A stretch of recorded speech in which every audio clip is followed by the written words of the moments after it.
Sumakabereng Manimonang Banua Benang Sabayang kami Sugiridi Bapak Andre Ango Agenumaya Makabereng Banua Benang Suka Giriku Maya Gagudang Bu Nina Kinangka Tinuadi Singka Dengane Paina Himung Sutampa Mapia Nukie Balai Kota Manado Mayanu Makwari Sukarimuang Kite Banti Minanga Lembaga Pemangku Adat Banti Bopanitia Mayane Gale Giridi Buanu Mabu dan saya mengucapkan Shalom damai di hati, salam sejahtera bagi kita semua. Assalamualaikum warahmatullahi wabarakatuh. Om Swastiastu, Namo Buddhaya dan salam kebajikan.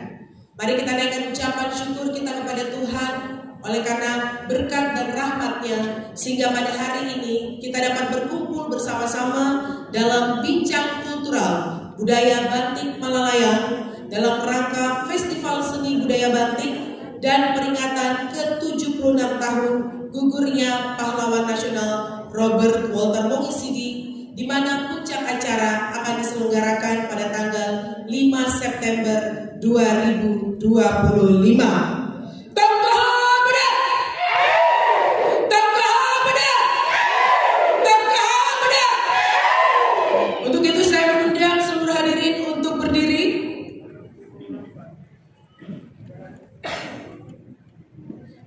Bersama-sama kita akan menyanyikan lagu Indonesia Raya.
Dan saatnya kita akan membuka acara ini di dalam doa. Saya mengundang kepada Bapak Gembala Moni Wenas. Bapak Ibu, saudara-saudara yang saya hormati, mari bersama berdoa. Kita berdoa. Bapa kekal, Bapa yang Maha Kuasa, Allah kami yang Maha Tinggi, kami memanggil Engkau dalam Putra-Mu yang sudah Engkau karuniakan bagi kami, Yesus Kristus penebus, Yesus Kristus Juru Selamat atas jiwa kami. segala kemuliaan dan hormat, kejayaan dan keperkasaan bagi Engkau saja ya Tuhan. Terima kasih sebab di hadapan Engkau yang berdaulat atas hidup kami, Engkau memberi perkenanan bagi kami untuk saat ini. Kami akan ada dalam satu acara yang penting, yaitu bincang kultural budaya Bantik Malalayan. Kami memohon kasih sayang Tuhan atas kami. Kami memohon hikmat dan pengetahuan menyertai kami. Kami memohon Tuhanlah bahkan yang bersama dan memimpin acara ini dari awal sampai pada akhirnya. Ya Tuhan, bangsa-bangsa ada di hadapan Engkau. Setiap suku bangsa berharga di mata-Mu. Dan kami percaya suku Bantik juga ada bahkan di hati-Mu sendiri. Kiranya acara ini dalam pertolongan dan bimbingan-Mu sendiri. Tuhan berkati orang tua kami. Tuhan berkati pemimpin-pemimpin kami. Bahkan Tuhan memberkati semua kami. Dimuliakanlah Engkau ya Bapa. Dengarkan doa sembahyang kami. Terima di dalam berkat nama Yesus Tuhan kami laskan doa ini. Haleluya. Amin. Dan saatnya kita akan melakukan prosesi adat Manapung Mama yang akan dipimpin oleh Dr. Andes Sonya Gonto. Dipersilakan.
Siapa?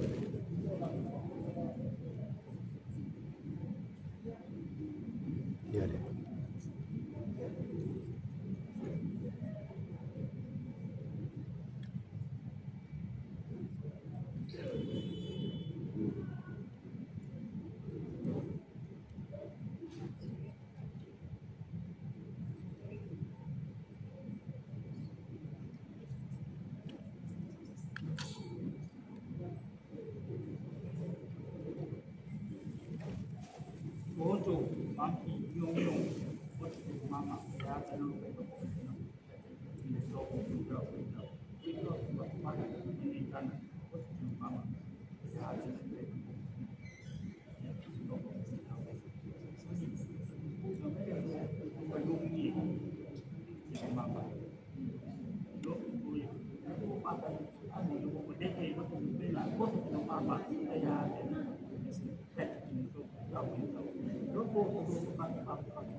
Tako boya dan semua mai berdekat, wah gitu mai.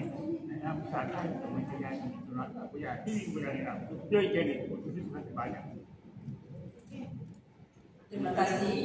Menanam mama ini biasa dilaksanakan setiap ada kegiatan besar. Ini dipimpin oleh sesepuh Bapak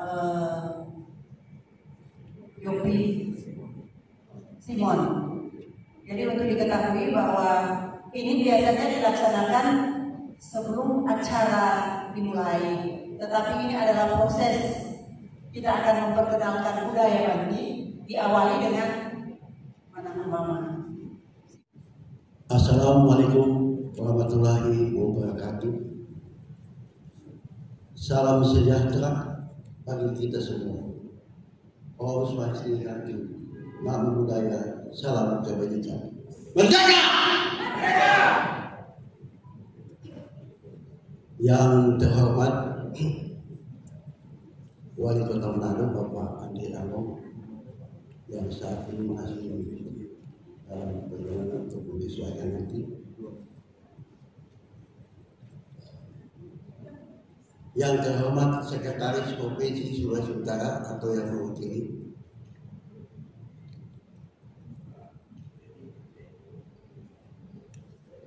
yang terhormat Kepala Perangkat Daerah Lingkup Kota Manado yang hadir pada saat ini. Kami lihat ada Ibu Mister Koordinator Kepala Kesbang POM Kota Manado, rekan-rekan FPK dan FKDM yang hadir pada saat ini, pemerhati budaya Provinsi Sulawesi Utara yang kami hormati Bapak Mayor Jenderal Wanti Warane Mamahit yang dulu pernah menjabat sebagai Pangdam Merdeka, Jabatan Merdeka Sulawesi Utara. Para pejabat TNI dan Polri yang hadir pada saat ini, Camat Malaya yang kami banggakan, Bapak Yusuf Kupitun SHMH, Ketua Lembaga Adat Batik Malaya Bapak Luti Mamito hadir, Ketua Umum Lembaga Pemangku Adat Batik Malaya Bapak Pendeta Dr. Max Edward Tonde MTO. Para narasumber yang sudah siap saat ini ada Letkol Purnawirawan Sonya Kontung Kesos, Bapak Letkol Purnawirawan Robi Herman Mungisidi, Bapak Herman Pohayo, dan Bapak Yufani Bongan yang kami sangat hormati. Tokoh-tokoh masyarakat adat suku Bantik dari 9 desa yang melakukan acara ini dipercayai oleh Batik Malaya, tapi sesungguhnya ini untuk seluruh Batik di Sulawesi Utara. Seluruh panitia Festival Seni Budaya Batik dan peringatan 76 Gugurnya Pahlawan Nasional Robert Walter Mugisidi. Bapak Ibu, saudara-saudara, pertama-tama marilah kita panjatkan puji syukur kepada Tuhan Yang Maha Esa karena atas rahmat dan karunia-Nya kita dapat berkumpul dalam acara yang penuh makna ini, bincang kultural dengan tema Ingilidang Hintakinan Hintaruna, yaitu falsafah suku Bantik dalam perspektif perjuangan pahlawan nasional Robert Walter Mugisidi. Hari ini kita tidak sekedar mengenal masa lalu, tetapi merenungkan dan menghidupkan kembali falsafah dan nilai-nilai luhur yang diwariskan oleh leluhur kita Wasapa yang lahir dari tanah batik dan tumbuh sebagai pegangan hidup. Igilina, hintakina, oh hintakina.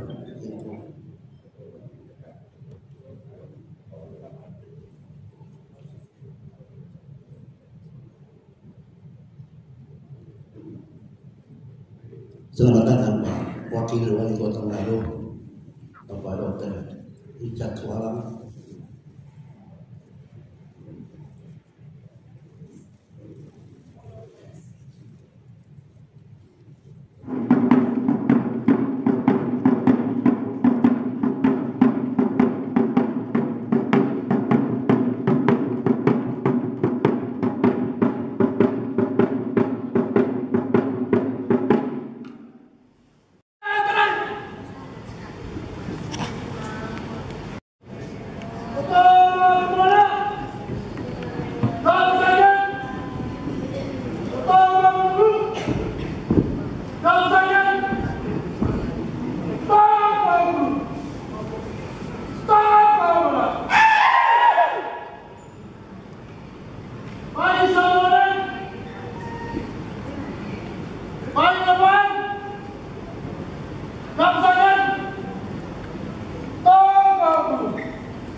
warahmatullahi wabarakatuh. Yang saya hormati seluruh hadirin, tokoh masyarakat dan tokoh adat batik se-Sulawesi Utara yang hadir di Aula Pemerintah Kota Manado pada pagi hari ini. Tentunya atas nama Pemerintah Kota Manado menyambut baik terlaksananya kegiatan ini, Festival Adat Budaya Batik tahun 2025. Semoga kegiatan ini akan membawa manfaat bagi kita semua, terutama masyarakat batik yang ada di Kota Manado dan juga seluruh masyarakat Kota Manado. Sebentar nanti Pak Wali Kota akan hadir langsung dan membawakan arahan dan sambutan dalam kegiatan ini, dan tentunya saya minta izin untuk membuka secara resmi rangkaian kegiatan Festival Budaya Adat Batik tahun 2025.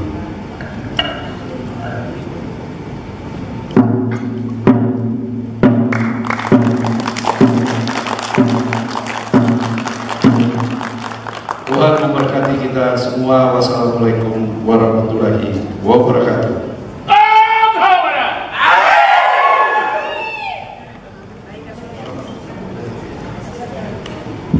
Baik, kami mengundang materi yang pertama akan membahas wilayah adat suku Batik Malalayang. Kami persilakan kepada Camat Malalayang yang terhormat Bapak Yusuf Daud Kopitoy SHMH, dipersilakan.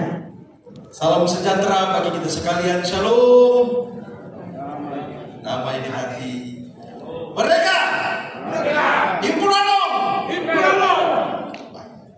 Saudara-saudara, tibalah saatnya kita pada saat ini, ya, kita akan bincang budaya batik. Kita santai saja sambil mengisi nantinya pengetahuan budaya dan adat kita tentang batik. Sudah ada para pemateri yang adalah pemantik, ya, dalam diskusi budaya pada saat ini, supaya kita lebih cair, ya, lebih sungguh nantinya akan menikmati percakapan kita, ya. Saya akan tadi sudah diperkenalkan, saya akan perkenalkan lagi, ya, pemateri pertama atau pemantik pertama kita, yaitu Bapak Yusuf Daud Kopitoy SHMH. Beliau saat ini adalah Camat Malalayang dan akan nantinya berbicara tentang wilayah adat suku Batik Malalayang. Kita juga doakan bahwa nantinya Bapak Yusuf Kopitoy ini tidak hanya sampai di level camat, ya, tapi juga di level kadis, sekdis, bahkan pemimpin Kota Manado ke depan, ya, dari orang Batik Minangkabau Malalayang. Yang kedua, kita akan bicara seputar situs-situs budaya batik yang akan disampaikan oleh Wakil Ketua Bidang Adat dan Tradisi terkasih Letkol Purnawirawan Ibu Sonya Mandagi Gontung secara sosial. Selanjutnya kita akan bicara tentang filosofi anak suku batik, yaitu Higiri dan Hintakinan dan Hintarulang, yang akan disampaikan oleh Bapak Dr. Andes Yopi Gontung selaku Ketua Panitia Festival Seni Budaya Batik, juga pada zamannya di masa muda ya Bu Yop sebagai kiper olahragawan, ya, dari Persma Manado di tahun berapa Bu Yop?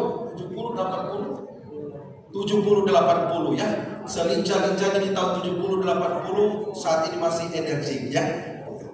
Kemudian kita akan bicara lagi tentang kepelawanan Robert Walter Mogisidi, ya, yang akan disampaikan oleh Letkol Purnawirawan Bapak Robi Herman Mogisidi atau dikenal dengan Oparok. Oparok adalah adik kandung dari pahlawan nasional Robert Walter Mogisidi. Ya, kita tepuk tangan saudara-saudara, ya, yang masih hidup dan menjadi saksi hidup dari Bapak dari pahlawan nasional Robert Walter Mogisidi. Selanjutnya pembicara kita yang adalah praktisi di bidang pendidikan, juga pencipta lagu tadi yang telah kita dengarkan sama-sama dan kita nyanyikan. Kekasih Bapak Dr. Andes Herman Kohayo MPD akan berbicara soal kehidupan sosial anak suku Bantik. Selanjutnya pembicara kita yang tidak kalah luar biasanya juga, langsung diimpor ini dari Jakarta ya. Ketua anak suku Bantik yang ada di Jakarta, yang secara simpel saya katakan begitu, kekasih Bapak Jufani Mongan ya.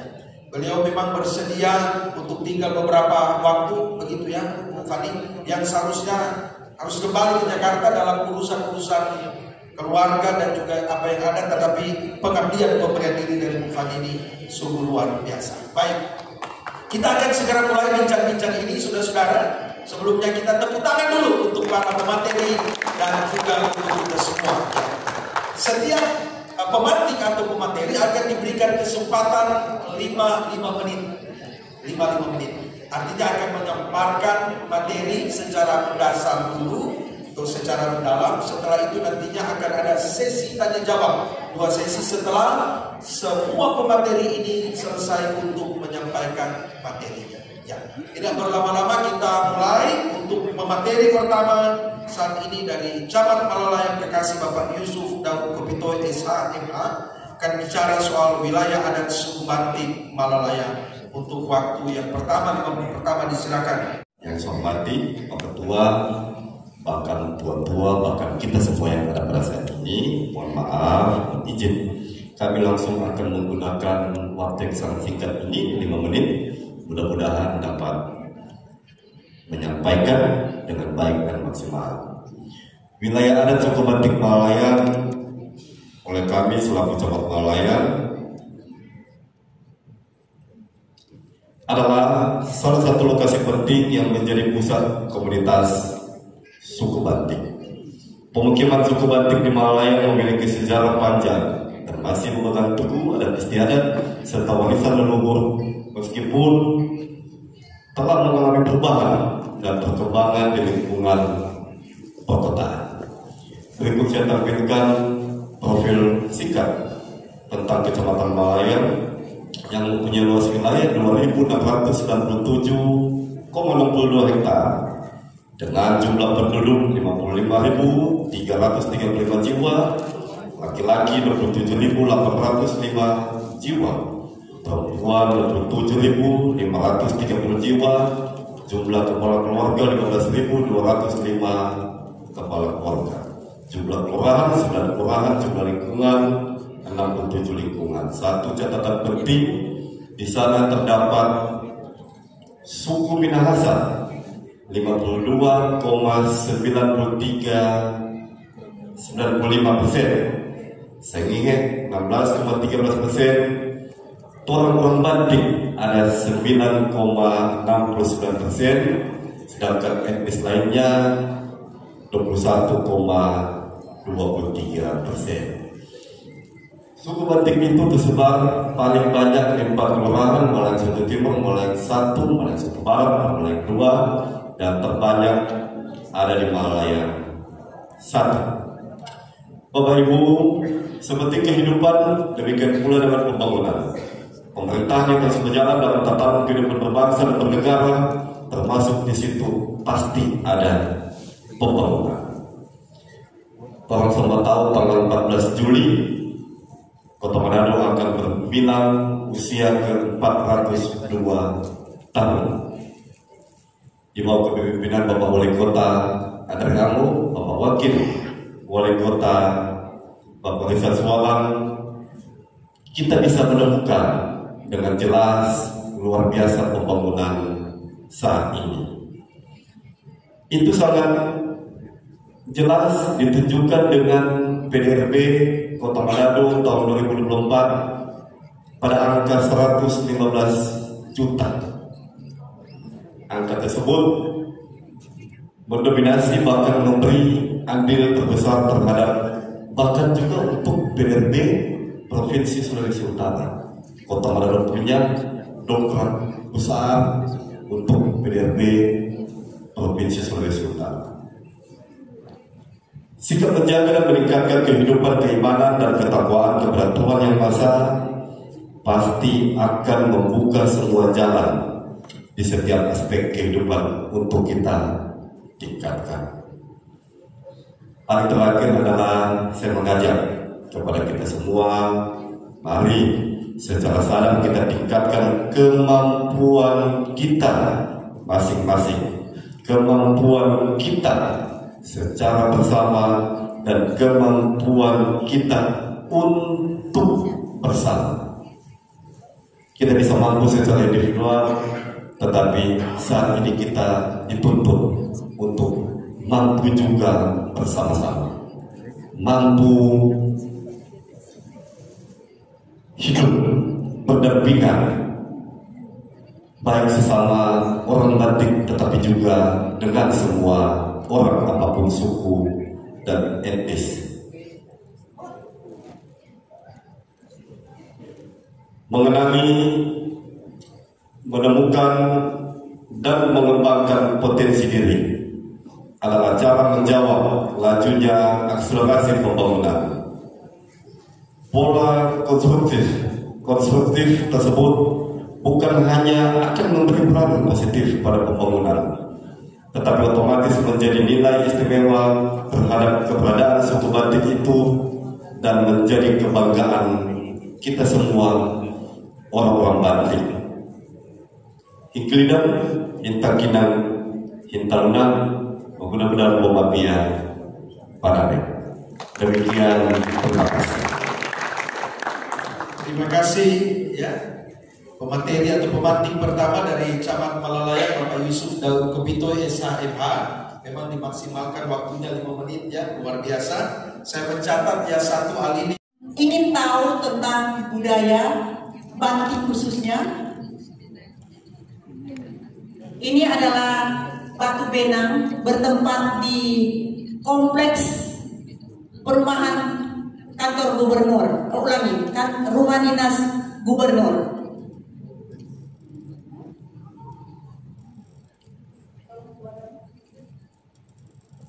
Yang orang proyek ini ada roh leluhur yang bukan di dalam batu, tapi dia turun di sini atau dia berdiam di sini. Jadi Joko ini bukan di batu. Biar kita membilang ilmunya, bukan Joko, karena Joko ini bertempat atau ada di posisi tepi pantai Malalayang 2 dekat terminal Malalayang. Jadi kami hanya memperkenalkan saja untuk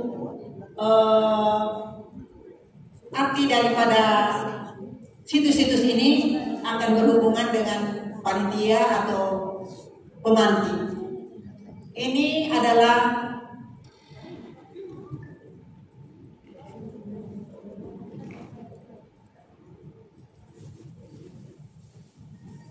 Batu Niyoko.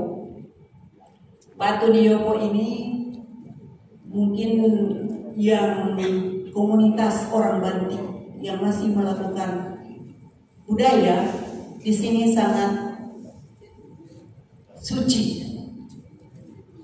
Di sini tempat orang-orang Bantik melaksanakan ritual. Ini bertempat di Malalayang 1, tepatnya di belakang Multimar atau berdekatan dengan rumahnya Obarok. Lanjut. Ini batu buaya. Batu buaya tepatnya di Malalayang 1, lingkungan 6. Jadi kami hanya memperkenalkan saja situs-situs yang ada supaya mungkin dari Dinas Pariwisata bisa tahu bahwa di Manado masih ada situs-situs, di antaranya situs dari orang Bantik. Lanjut. Baru Ake Duhi Manidi. Ini ada di Malalayang Barat. Malalayang Barat. Kalau ini gampangnya ada orang Bantik di situ, Bapak Liston Bangkang, depan rumahnya di situ ada ake duhi manini. Lanjut. Baru di sini ada 7 mata air. Ini di Malalayang 1 juga, di lingkungan 8. Di sini ada 7. Di seputaran situ ada 7. Kalau menurut orang tua di situ tempat permanian para putri. Tapi itu pembahasannya nanti dengan yang itu. Saya hanya mau perkenalkan situs-situs yang ada. Kemudian ini Batu Kuangan yang berlokasi di Malalayang 1 Barat. Ini tanda-tanda dari tangannya leluhur membuat mainan. Selanjutnya nanti bertanya lagi. Lanjut. Nah, ini Batu Kuangan. Batu Kuangan ini tepatnya sekarang ini di Parembungan, di Kimiwu. Kalau dulu ini belum begini. Waktu kami temukan Batu Kuangan ini belum jadi tempat pariwisata begini. Nah, ini kami melaksanakan prosesi antar benda pusaka karena dari pihak Minahasa atau yang ada di Parembungan itu mendapat bisikan bahwa ini memang betul adalah situs dari orang Batik, dan ada kalau mungkin ada Bapak Tarore dia yang dapat ini, sehingga dia menyampaikan ke kami bahwa dia ada bisikan untuk melaksanakan upacara penyerahan benda budaya yang ada di sana. Ini prosesinya. Jadi ini dari Minahasa diserahkan kepada Banti pada 4 September 2019.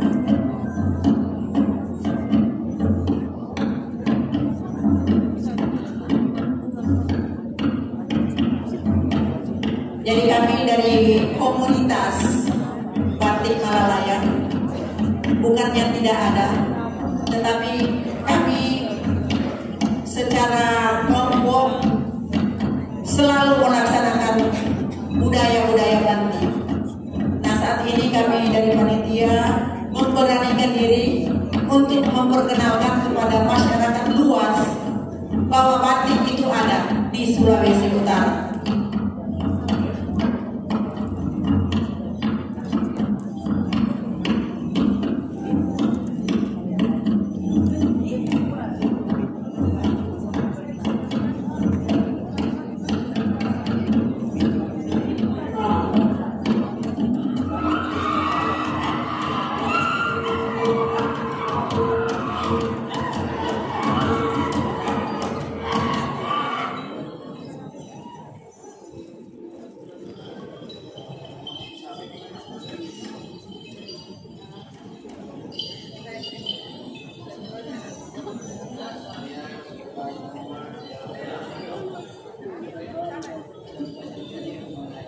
Prosesi serah terima benda Ini ada beberapa benda pusaka, di mana beberapa waktu 1 minggu 2 minggu terakhir ini masih upacara adat menjadi di Malalayang.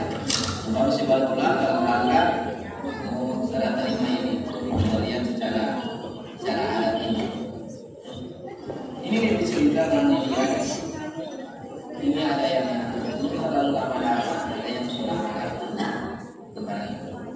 jadi sesuai petunjuk leluhur. Jadi orang semua di sini kumpul lepas dari pribadi sama masyarakat adat, masyarakat dari Batik dan Minahasa. Jadi tunjuk orang-orang tua benda ini serahkan ke masyarakat nanti di perorangan dan organisasi. Hari ini saya mau serahkan ke masyarakat adat. Ini kita pikir sampai sore ini ada maksud siapa orang bantu hasil melalui kita. Karena hari ini kalau kita tanya bersama masyarakat adat bukan persoalan lagi tapal batas itu lewat dia rasanya sudah tapal batas sama ada doi beli tanah sudah Yang sekolah kita tolak sekarang. Sebenarnya upacara ini sangat panjang, tapi karena waktu diberikan hanya 5 menit, nanti bisa berhubungan dengan panitia. Terima kasih. Untuk Ibu Sonya, ya, nanti akan lanjut pada sesi tanya jawab sebentar, ya. Kita lanjut pada pemateri selanjutnya akan disampaikan oleh Bapak Dr. Andes Yopi Gontung selaku Ketua Panitia tentang filosofi anak suku Bantik tentang 3H, Hinggilinang, Hintakinan, Hintarunang. Kepada Yopi 5 menit selanjutnya disilakan.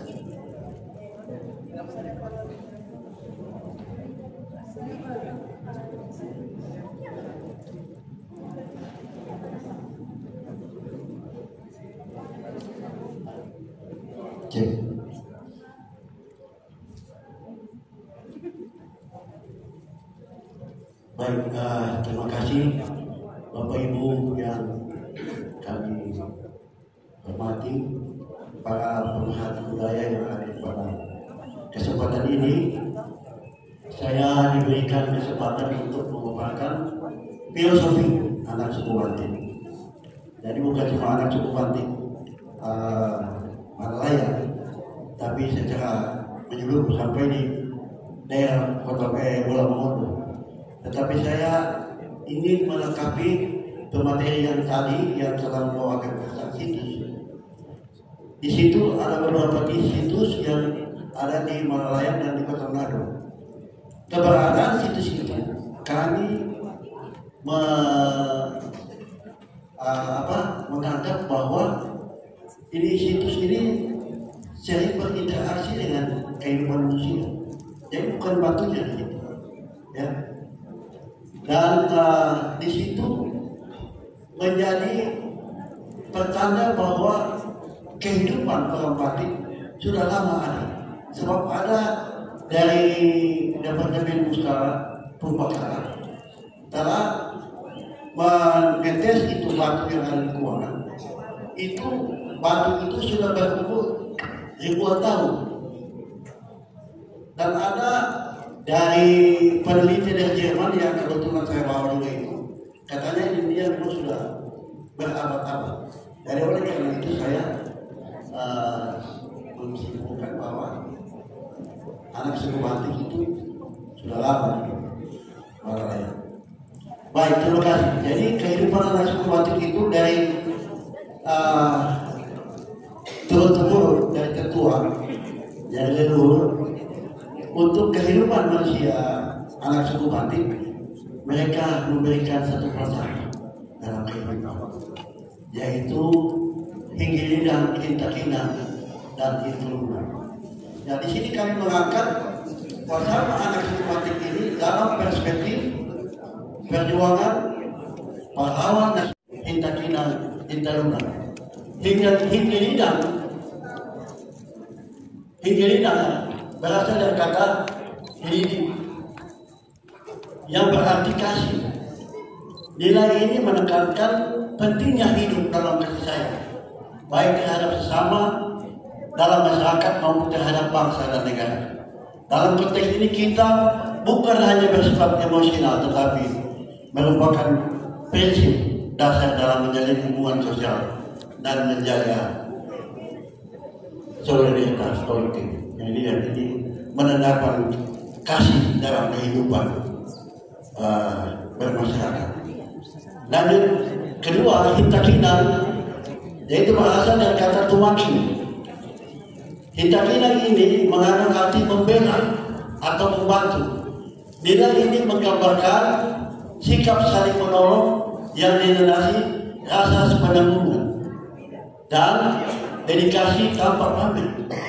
Dalam masyarakat Bantik, nilai ini menjadi fondasi dalam menghadapi tantangan bersama, secara kolektif. Bukan karena dorongan materi, melainkan karena komitmen terhadap kebenaran dan keadilan. Lanjut, Hintarunang, jadi ini merujuk pada kata dasar tumanun. Tumanun yang artinya berkorban. ini adalah puncak tertinggi dari pengabdian yang dikesiapkan untuk mengorbankan diri, bahkan nyawa, demi kebenaran yang diyakini bersama. Nilai ini mewakili pengorbanan suci sebagai wujud totalitas pengabdian terhadap nilai-nilai luhur dan kemanusiaan.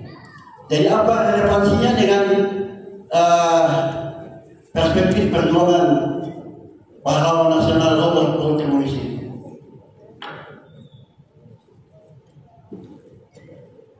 Ini Robert Walter Muhyiddin dilahirkan dari keluarga Muhyiddin, di Minangkabau. Dan sejak muda telah menunjukkan komitmen terhadap perjuangan kemerdekaan Indonesia. Kasih sayang terhadap bangsa dan sesama tercermin dalam keterlibatan memimpin perlawanan terhadap penjajah yang berusaha kembali menaklukkan Indonesia. Nilai keyakinan ditujukan oleh keberaniannya membela rakyat tanpa mengenal perbedaan suku atau darah. Ia melawan ketidakadilan kolonial Belanda dengan keberanian yang lahir dari keyakinan mendalam, bukan semata-mata karena kewajiban formal. Sedangkan jadi pengorbanan tertinggi dari sosok pahlawan nasional Robert Walter Muhyiddin, ia perlihatkan saat menolak dan tawaran pendidikan di Belanda, serta tetap memilih jalan kematian mempertahankan kemerdekaan bangsa dalam momentum terakhir. Muhyiddin menolak menutup mata saat menghadapi adu tembak, menunjukkan keyakinan penuh bahwa perjuangan berada di jalan yang benar. Ya, ini dan dia sebelum wafat dia telah menulis sebuah kata atau di kertas, setia hingga terakhir dalam keyakinan. Ungkapan ini merupakan manifestasi utuh dari ajaran Hinggili dan Hintakinan dan Hintaruna.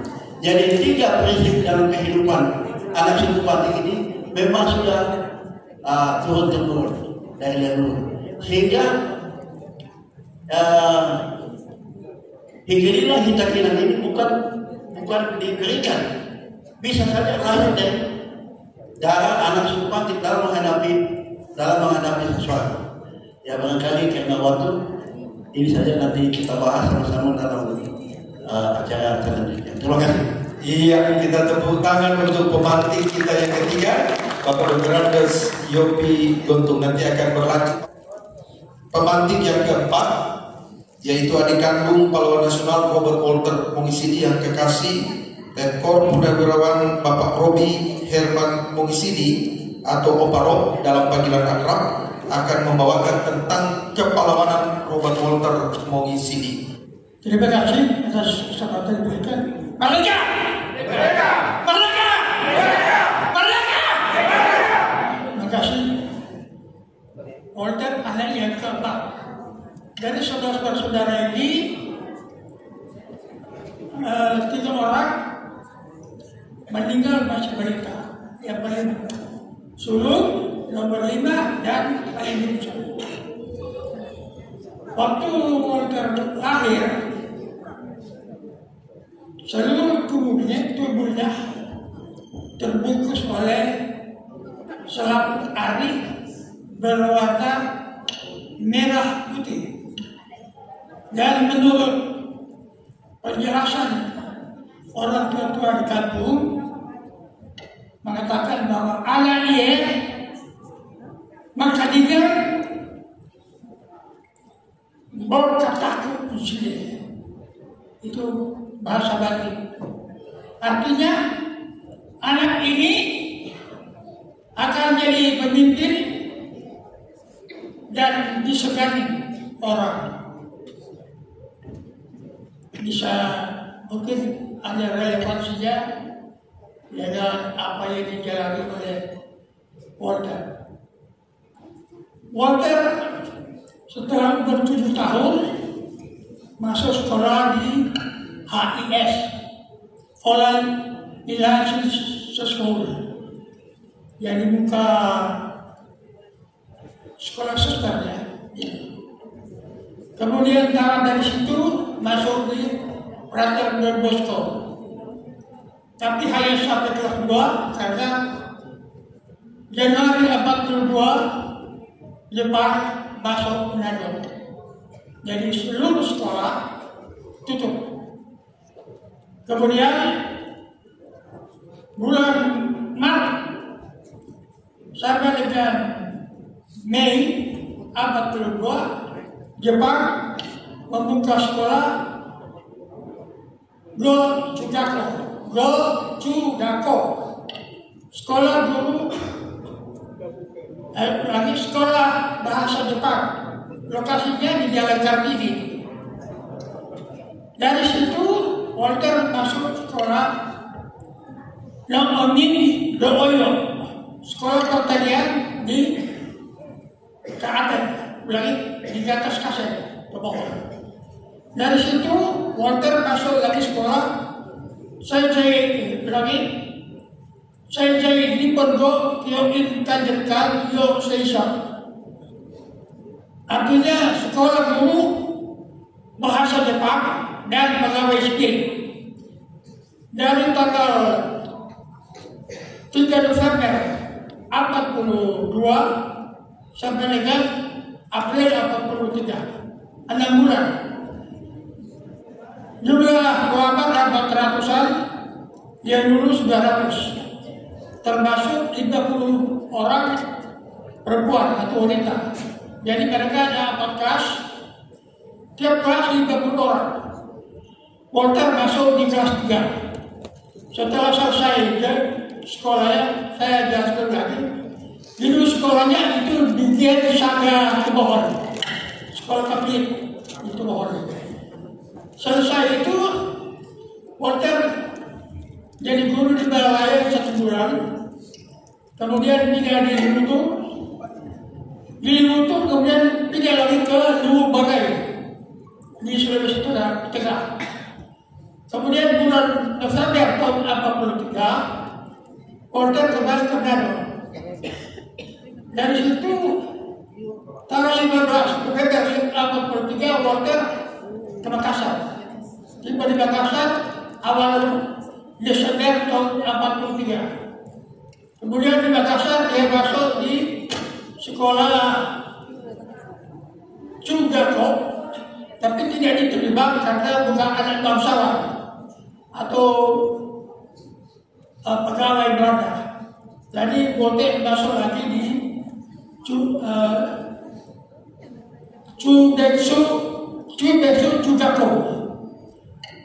Itu sekolah setingkat SMP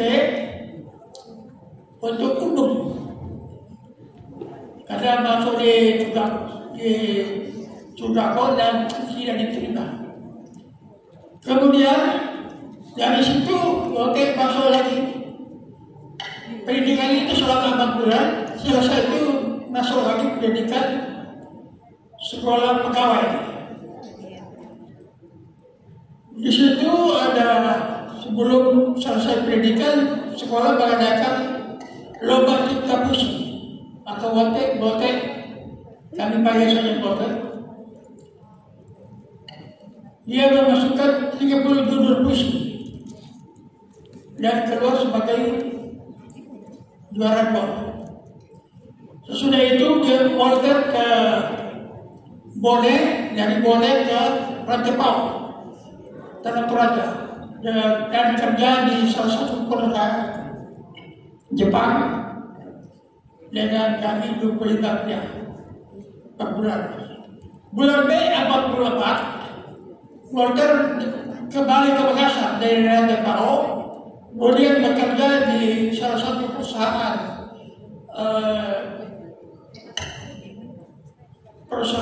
percetakan milik dari Tuan Gebrow, bagian administrasi di Jalan Marani Kaya, Makassar. Kemudian setelah Jepang kalah, yang kemudian wakil dari Sulawesi yaitu ada 3 orang, yaitu Ratu lagi, kemudian Ade Pangeran Petarani dan Sutradara itu ke Jakarta sebagai wakil Sulawesi untuk menghadiri proklamasi kemerdekaan tanggal 19 Agustus 45. Rombongan dari Ratu Langit kembali ke Makassar dan beliau sudah dilantik sebagai gubernur Sulawesi. Dulu hanya satu gubernur untuk seluruh Sulawesi.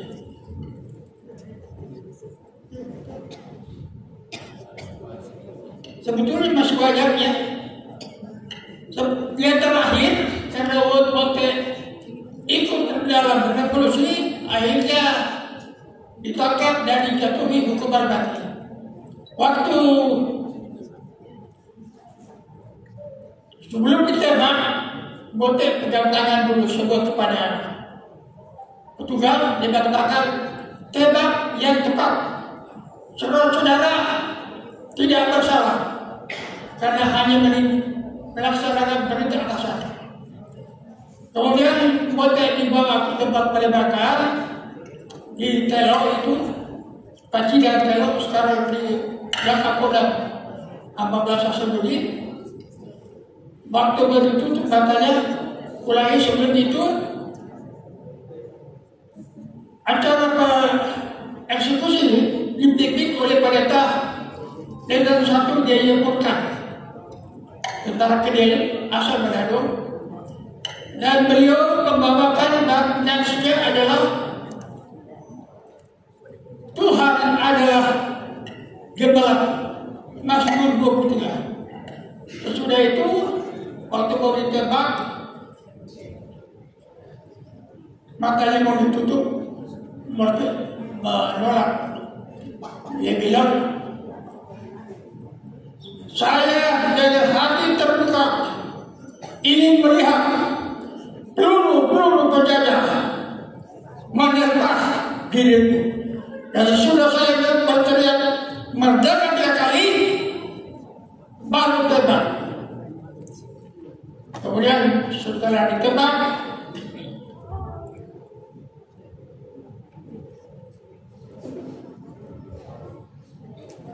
dikom oleh dokter dan diperiksa. Ada 8 peluru yang mengenai tubuh Bote. Abang di dada, 1 di perut, 1 di pelipis, dan 1 di darah kanan. 82 peluru. Saudara sekalian, selanjutnya izinkan saya membawakan sebuah puisi dari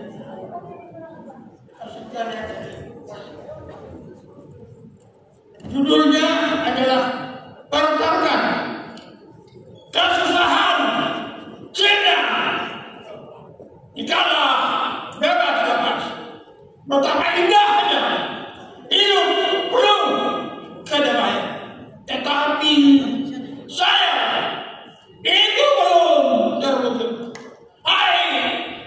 Berbentuk hati berbentuk keras, terobos, beban berat, sunyi sepi, terpisah jauh dari sesama teman. Ku cari kubur untuk berlanjut, bukan yang rusak, tapi saya sekali nampaknya usaha ini belum berhasil. Di sini menolak, di sana menakut, yang di depan menuduh, yang di belakang mengkhianati. Dari cara horor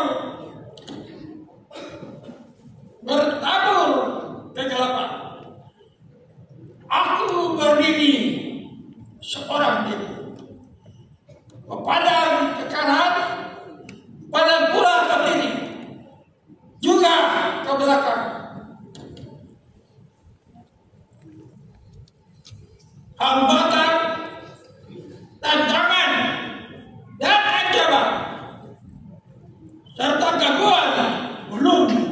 cinta.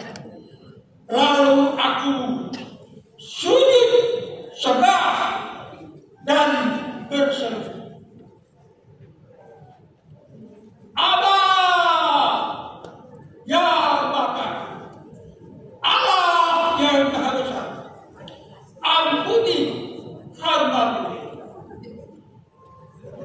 Tuntun aku ke jalan,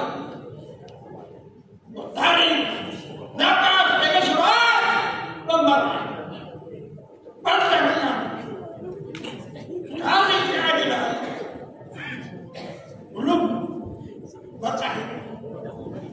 Dengan tekad aku melangkah,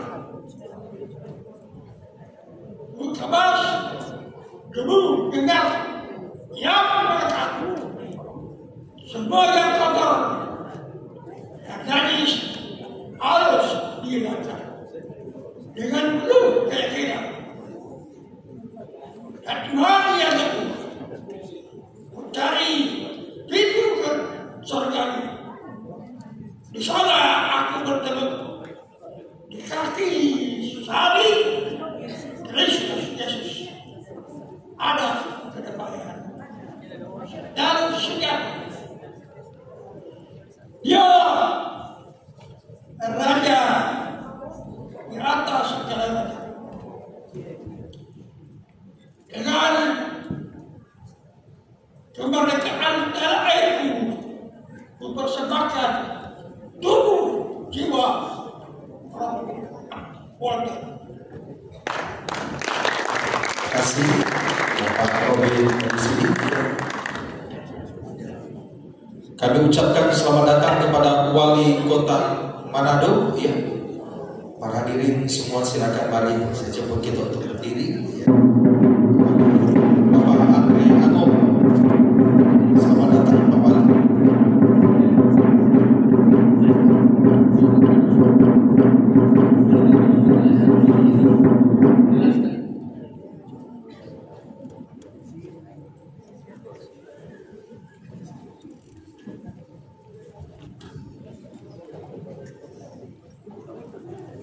Mari silakan kau. Dipersilakan kembali kita untuk izin Pak Wali Kota, Pak Andre Anggo. Selamat datang. Mohon maaf kami sementara sesi Pak ya untuk kelanjutan ini. Terima kasih Bapak boleh bersama-sama ya. Mohon izin Pak untuk lanjut. Masih ada dua pemantik ya. Informasi untuk Bapak Wali Kota Pak Andre Anggo ya, ada 6 pemantik atau pemateri, izin Pak Wali Kota, dan ini sudah pemantik yang keempat tadi dari Letkol Purnawirawan Bapak Robi Herman Mungisidi, dan kita akan tiba pada pemantik yang kelima atau pemateri yang kelima, yaitu Bapak Dr. Andes Herman Pohayo MPD tentang kehidupan sosial anak suku Bantik Minangkabau. Disilakan kepada Bapak Herman Pohayo untuk waktu 5 menit.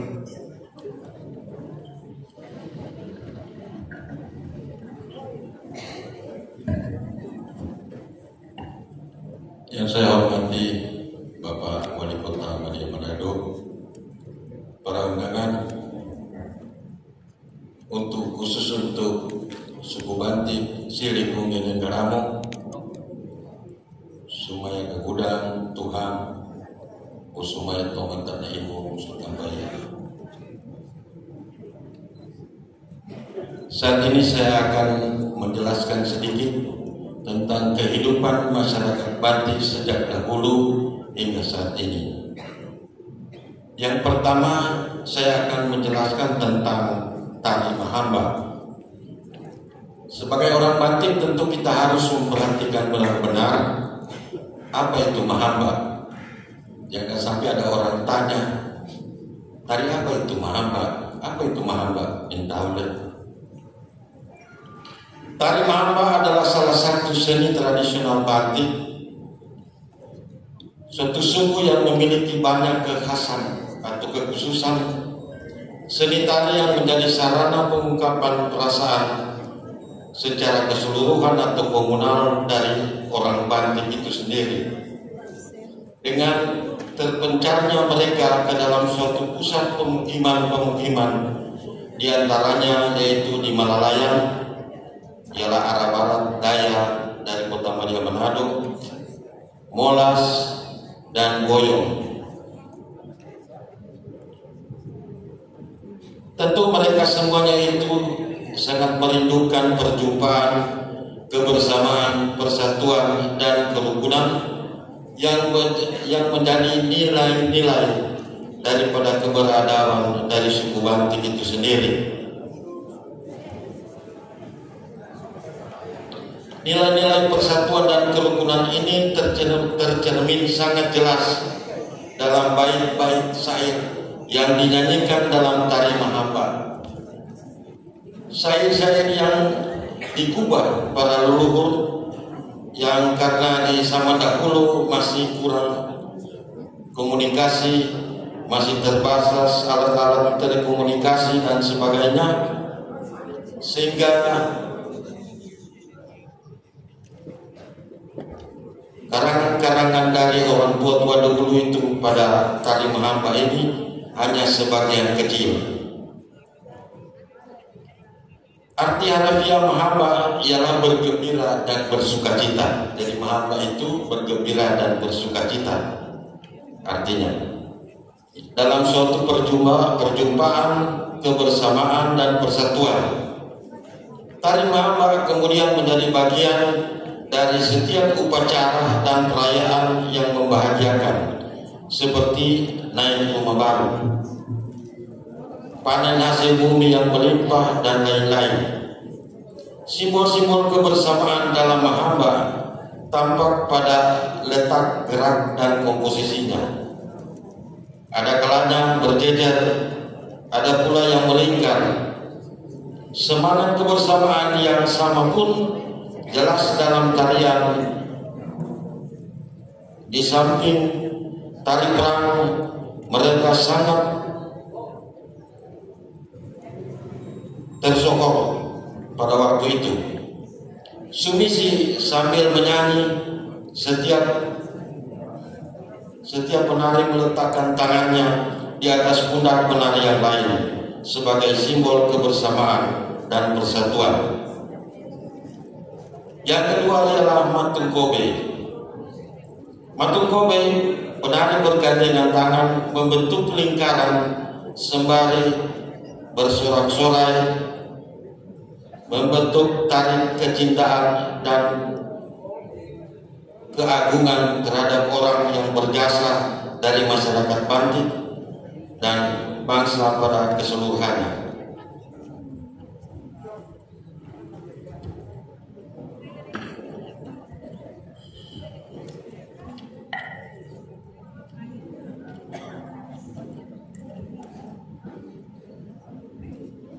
Ada dua jenis tari Mahamba, yaitu yang pertama Mahamba tradisional dan yang kedua Mahamba imbasan.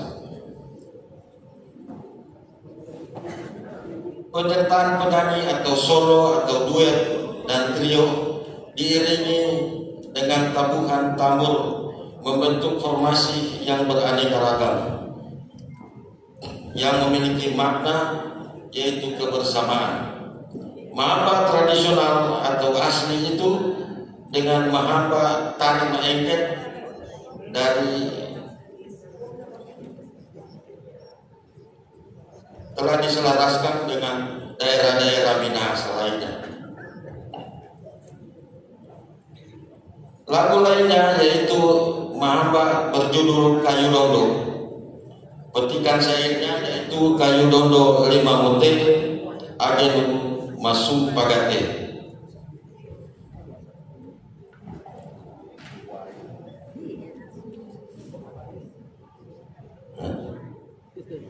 Terjemahan bebas kayu dondo yaitu pohon besar. Pemberian dari Yang Maha Kuasa, sumber perlindungan kita umat manusia, melindungi kami yang sudah terpencar-pencar. Itulah yang bisa mengartikan pada lagu Kalidodo. Yang terakhir saya ingin memberikan dua kata-kata mutiara dalam bahasa Batik, yaitu yang ada kaitannya dengan tarian ini, yaitu Ibali Sigatau, Ibali Singkamayang. Kalau bahasa Manado bilang tasontong sadikit tapi besar, itu artinya. Yang kedua ialah heta tilo, artinya rajin. Kalau mau suka bahasa tukaki berarti itu leher dari bahasa memakan. Terima kasih, mudah-mudahan bahwa yang benar.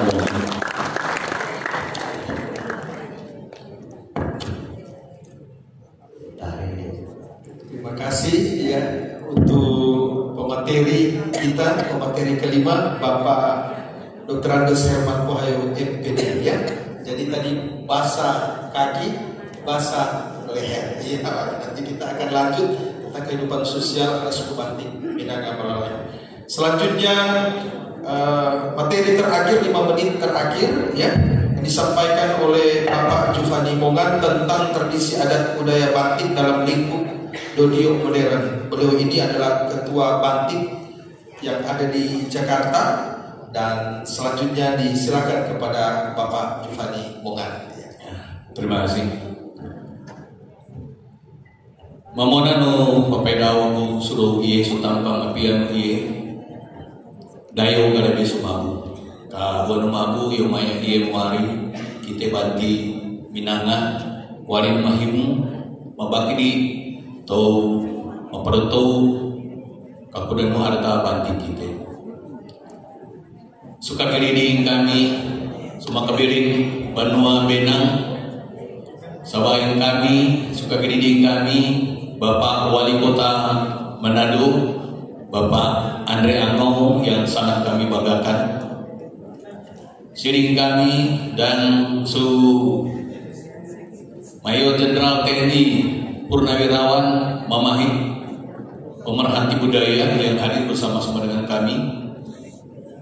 Gagudang Banua Banti to sinai nahimong sutampan uye baino papayopi mamanon ageno kinaka aku payodi yung asa kiragi to nahimong sutampan uye. Kesempatan kali ini kami coba memberikan sedikit pemahaman kami atau apa yang menjadi ulasan kami, di mana kami melihat secara nyata kondisi saat ini tentang adat dan tradisi Batik, khususnya budaya Batik yang ada di Malalaya. Adapun maksud dan tujuan daripada perayaan ini, pertama, kita di sini adalah masyarakat adat Batik, di mana adat itu masih nyata di dalam kehidupan kita masyarakat Batik. Masih ada di dalam fakta kehidupan kita untuk kita melaksanakan adat itu. Karena kenapa? Kita ini adalah pelaku adat, masyarakat adat yang melihat bagaimana adat itu sejak dulu, dan kemudian begitu kita memerankan di dalam kehidupan kita, sehingga kita menyatakan bahwa adat Batik itu khususnya yang ada di Malalaya itu sampai sekarang ini masih ada dan masih eksis.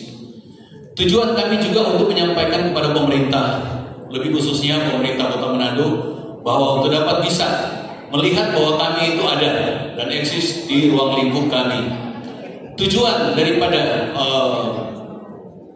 pertemuan ini atau perbincangan ini, kita menjadi satu fokus di mana kalangan anak muda atau bisa dikatakan sekarang ini adalah di mana generasi Z, ya, dari generasi milenial dan generasi Z adalah menjadi fokus kita untuk dapat melihat, menurunkan akan bagaimana ruang lingkup budaya Batik itu sendiri, khususnya yang ada di Malalaya. Next. Dari sisi tradisi Batik kami dapat memaparkan di situ bahwa tradisi itu dalam bahasa akademis bahwa itu merupakan suatu kebiasaan, ya, atau bagaimana dari generasi sebelumnya dari orang tua itu menuturkan pola hidup, tata cara itu, di mana di dalam kehidupan merupakan suatu tuntunan, ya, bagaimana hidup, dan itu semuanya ada beberapa yang kami coba jabarkan di sini, itu menyangkut adat itu sendiri. Jadi orang tua dari leluhur itu menurunkan bagaimana itu adat itu sendiri. Dan kami sebagai pelaku adat, kami melihat dan kami dapat memerankan itu, dan sampai sekarang masih eksis, ya. Kemudian menyangkut dengan kepercayaan atau keyakinan itu sendiri, seperti yang tadi kita lihat ada mana mama, itu bagian-bagian daripada bagaimana orang-orang dulu, orang tua kita yang sebelum mengenal Alkitab, sebelum mengenal Al-Quran, sebelum mengenal Injil dan lain-lain di dalam iman kepercayaan saat ini, kita itu memiliki kepercayaan sebagaimana orang-orang tua kita itu ada, di mana mereka menghadapi dengan ruang lingkup yang ada, dengan alam semesta yang ada. Mereka berorientasi untuk memuja kepada Tuhan dengan keberadaan alam mereka itu sendiri, dengan benda-benda yang ada. Sehingga itulah yang menjadikan ritual. Mungkin sekarang ini kalau kita lihat, mohon maaf saya sebagai Katolik, ada di gereja, ada di mimbar, ada di altar, piranti-piranti peralatan itu semua karena diikuti dengan zaman sekarang. Tapi pada zaman saat itu, yang ada benda-benda saat itu merupakan benda-benda yang bisa mewakili mereka untuk memuja kepada Yang Maha Kuasa. Sehingga kami dalam hal ini, di dalam keyakinan, mohon untuk tidak disalahartikan bagaimana adat itu diperankan oleh orang-orang tua dulu. Dan kita di sini tujuannya untuk melestarikan, menghargai dan menjunjung tinggi itu. Karena kita berada dari sana lebih awal untuk kita sampai dengan saat ini seperti ini. Kemudian juga menyangkut dengan norma-norma. Di dalam tradisi itu kita paham bersama bahwa ada norma-norma tatanan kehidupan yang kita yakini itu mengatur di mana kita sekarang ini berada dengan disiplin, tapi itu diawali dengan ada tradisi dan budaya yang ada sebelumnya. Keyakinan ritual sebagaimana yang sudah kami jelaskan yang tadi. Dan yang lebih utama, di dalam tradisi itu yang ada adalah merupakan identitas diri, jati diri, terutama kami masyarakat Banti. Tanpa adanya ritual, tanpa adanya adat istiadat, kita akan kehilangan jati diri. Sehingga di sini kita eksis dengan jati diri kita, di mana kita Banti khususnya yang ada di wilayah Manado, Sulawesi Utara, juga termasuk yang ada di Bola Mongondo, itu menunjukkan eksistensi jati dirinya itu dengan apa? Dengan semua kepercayaan adat yang ada. Sehingga kami di sini mengharapkan di mana tradisi yang ada itu tetap berkembang, tumbuh dan dipelihara, termasuk menjadi kolaborasi dengan pemerintah yang ada sekarang ini. Lanjut. Nah, beberapa tradisi batik yang dari kami, pertama lisan. Jelas masih banyak yang bisa lebih memahami dari kami. Tapi di lisan di sini dapat kami bisa artikan bahwa ada budaya, ada tradisi yang hanya diperankan dengan lisan. Contohnya, pada saat berbicara, orang tua itu berbicara atau bagaimana anak berbicara kepada orang tua, itu ada tradisi, ada adatnya, ada caranya, bukan hanya sekedar berbicara seperti seenaknya aja. Dan itu merupakan norma, lisan-lisan seperti itu, yang tradisi budaya yang sudah diperagakan atau dicontohkan oleh para orang tua, itu adalah titik awal daripada norma-norma atau etika moral yang ada sekarang ini. Non lisan seperti dengan perlakuan, ya, perlakuan atau apa yang diperagakan. Misalnya contoh dengan non lisan. Di dalam tradisi kita tahu bahwa kalau dulu di Bantik itu di Malayang itu kalau ada orang meninggal itu tanpa dengan diperintahkan kami semua memperlakukan itu dengan praktek-praktek kehidupan yang saling menghargai, menghormati. Apabila sudah mengetahui ada yang meninggal dalam suasana duka, perlakuan itu sudah akan menatah kehidupan manusia di kelompok masyarakat khususnya Bantik itu sendiri. Keyakinan, keagamaan, ritual, upacara perorangan, ya ini beberapa tradisi yang ada yang seringkali kita lakukan bersama. Next.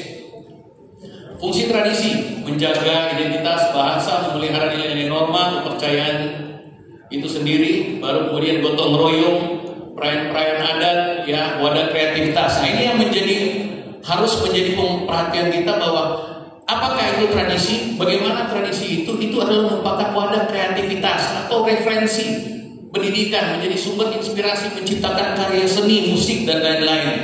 Jadi dari semua adat itu bisa berkembang untuk menjadi kreativitas dari adat, seni dan budaya. Dan kemudian menjaga kesinambungan lingkungan khususnya wilayah adat Bantik, ya, hutan, pantai dan lain-lain. Next. termasuk dengan beberapa tradisi yang juga sudah ada.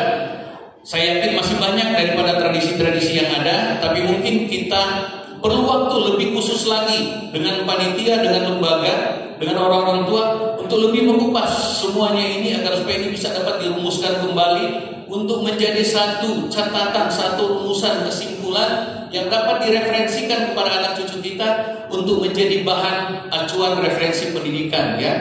Di sini ada beberapa yang sudah disampaikan, mana umama, ada juga dengan mata patuke, mata apa, maneno ya. Itu yang sering dicari-cari anak-anak sekarang, umat dikabal seperti yang sekarang ini. Baru kemudian ada menyangkut dengan gotong royong. Ada juga yang boboya, biasanya dilakukan pada saat duka orang yang sudah lanjut usia, tapi itu merupakan suatu syukuran karena telah mengalami kehidupan dengan panjang usia. Tadi Mahamba, Madandi, Upesa. Next.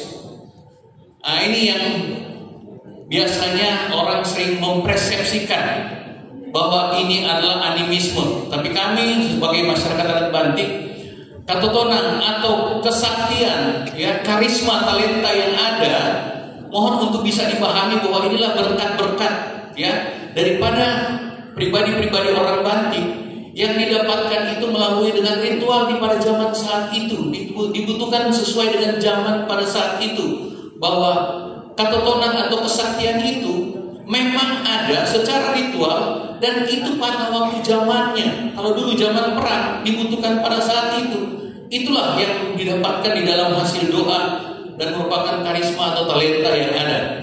Namun di saat ini mohon untuk para anak-anak muda, generasi Z untuk jangan salah diartikan bahwa itu tinggal sebuah kenangan untuk bisa menjadi kebanggaan kita di masa sekarang dan bisa menjadi ilmu pengetahuan atau disiplin. Next. Ya, yang kami dapatkan di dalam pengamatan kami bisa dikatakan sebagai suatu survei karena kami coba melaksanakan kegiatan melihat bahwa kami yakin bahwa generasi muda, ya, zaman modern kelahiran tahun 70-80 itu 70% kami sampaikan bahwa itu melakukan tradisi, ya, berbahasa, namun sudah tercampur dengan bahasa Melayu atau dengan tradisi-tradisi yang lain atau sudah terpengaruh dengan modern. Generasi milenial yang ada di tahun 1981 sampai 90, kami amati sudah sekitar tinggal 10% yang akan atau dapat mengikuti tradisi, mendengar bahasa, namun itu sudah tidak sanggup lagi untuk merangkai kata-kata bahasa. Sudah mulai hampir punah karena tinggal 10% yang dapat untuk mendengar, berbicara, tapi sudah sulit untuk merangkai kata-kata. Contohnya dalam berkomunikasi atau membawakan doa. Generasi Z sekarang ini fakta yang ada sebagaimana yang kita lihat bahwa sama sekali sudah tidak bisa untuk memahami bahasa, untuk bisa merangkaikan kata apalagi. Dan maksud dan tujuan daripada sekali lagi pertemuan bincang seperti ini adalah untuk mengangkat kembali dan memberikan pemahaman kepada generasi-generasi sekarang dan kemudian. Next, kesimpulan bahwa tradisi budaya sangat berguna, bermanfaat terhadap tatanan hidup, merupakan landasan norma kehidupan. Itu wajib tradisi dan budaya dipelihara, dilestarikan, dilindungi sebagaimana yang dilakukan oleh negara, ya, di mana negara memiliki suatu kementerian pendidikan dan kebudayaan. Tradisi adat dan budaya merupakan jati diri masyarakat bangsa, jati diri daripada suku yang menjadi implementasi daripada jati diri masyarakat bangsa dan negara itu sendiri. Jadi menghormati, ya, menghargai, menjunjung tinggi orang tua dan para leluhur. Jadi di kita diajak di sini untuk tunduk sebagaimana juga dalam ajaran iman. Kita harus tetap menghormati orang tua leluhur dengan cara apa? Yaitu belajar adat itu sendiri, ya. Dan yang paling kami utamakan di dalam kesempatan ini merupakan suatu referensi untuk di dalam pendidikan, ilmu pengetahuan khususnya dalam bidang sejarah yang ada. Itu dari kami karena waktunya cukup singkat. Semoga kesempatan seperti ini bisa dapat untuk dikembangkan lagi dan memiliki kesempatan berdialog dengan yang lain agar supaya sekali lagi ini dapat dirumuskan menjadi suatu referensi untuk anak cucu kita bahwa Bantik itu khususnya Bantik Malalayang di Manado masih ada.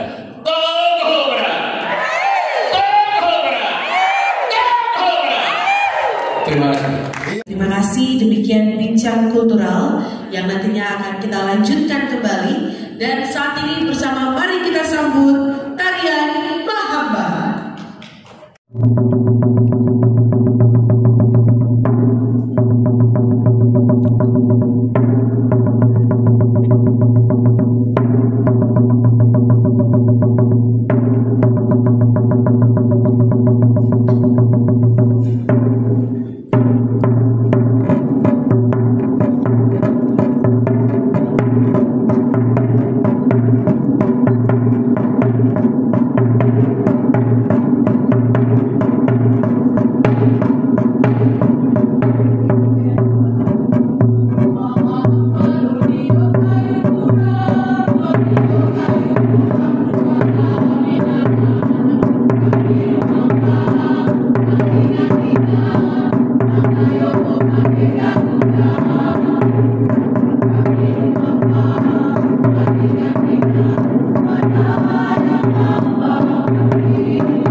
Dari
Salam sejahtera bagi kita sekalian.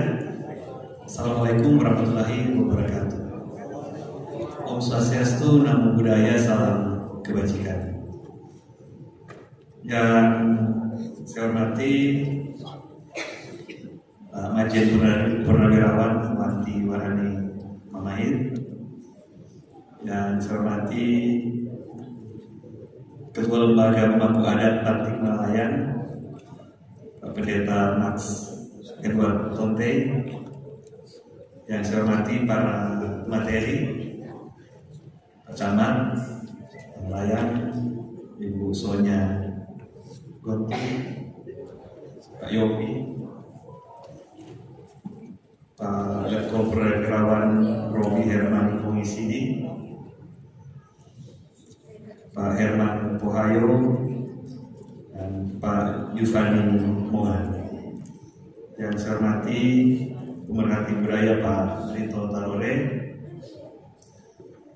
yang saya hormati seluruh undangan dari sekalian yang hadir saat ini. Saya mewakili pemerintah Kota Manado memberikan apresiasi atas dilaksanakannya Festival Seni Budaya Batik sekaligus peringatan 76 tahun gugurnya pahlawan nasional Robert Walter Mungisidi. Dan pada hari ini dilakukan seminar untuk membahas mengenai budaya Batak. Bapak sekalian, saat bangsa kita ini didirikan, itu bapak bangsa kita memberikan kita tujuan. Kita tahu namanya Trisakti, bukan berdaulat dalam politik. Jadi bangsa kita ini harus berdaulat dalam politik. Tidak bisa diintervensi oleh bangsa lain. Berdikari dalam ekonomi. Jadi harus berdiri di atas kaki sendiri, bukan mau minta-minta ke bangsa lain. Dan harus sejahtera tentu. Lalu berkepribadian dalam kebudayaan. Jadi harus menjaga budaya yang ada di bangsa ini. Jadi sebagai pemerintah tentu ya kita harus fokus 3 hal utama ini. Dan dalam hal ini berkepribadian dalam kebudayaan. Jadi bagaimana kita harus tetap merawat, menjaga budaya kita yang ada. Di mana di era globalisasi ini ya dunia jadi kecil, kita banyak terpengaruh dengan segala macam, tapi kita harus menjaga budaya kita. Kita harus mengenal budaya lain, tapi kita harus menjaga, kita harus merawat budaya kita. Bung Karno itu Pancasila itu digali dari budaya. Bung Karno pernah bilang Pancasila itu digali dari bumi Indonesia, digali dari budaya yang ada, dari perilaku masyarakat yang ada. Karena beliau kan keliling Indonesia, ditangkap Belanda, diasingkan hampir seluruh Indonesia. Di situ beliau mengenal seluruh budaya, dan Pancasila itu digali dari budaya-budaya yang ada di Indonesia ini. Jadi tentu kita sebagai pemerintah yang melanjutkan perjuangan beliau, kita harus mendorong agar supaya masyarakat itu menjaga merawat budayanya masing-masing dan harus mengenal budaya lain. Jadi saya berharap di kegiatan-kegiatan seperti ini itu diundang semua. Jadi di samping kita merawat, menjaga budaya sendiri, kita berharap orang lain mengenal budaya kita. Budaya itu harus mempersatukan, bukan memecah belah. Jadi jangan pakai kacamata kuda. Jadi harus mempersatukan. Kita melihat, oh, kalau budaya ini ada kesamaan dengan budaya lain, orang ada relasi, ada koneksi seperti itu. Jangan orang fanatik mati terhadap orang budaya, teranggap semua yang lain jelek. Nah itu salah arah. Jadi saya berharap dengan kegiatan-kegiatan budaya seperti ini, sekaligus kita merawat budaya kita memperkenalkan budaya kita kepada masyarakat kita. Dan saya juga berharap ibu bapak sekalian, kalau ada kegiatan seperti ini di budaya yang lain, tolong supaya bisa mengenal dan harus berkomunikasi dengan masyarakat yang lain. Jadi saya berharap informasi ini harus di-share, karena memang seperti disampaikan tadi bisa hilang. Yang generasi muda ya merasa harus diturunkan, jangan hilang, jangan punah, jangan sampai budaya batik punah. Jadi harus diturunkan.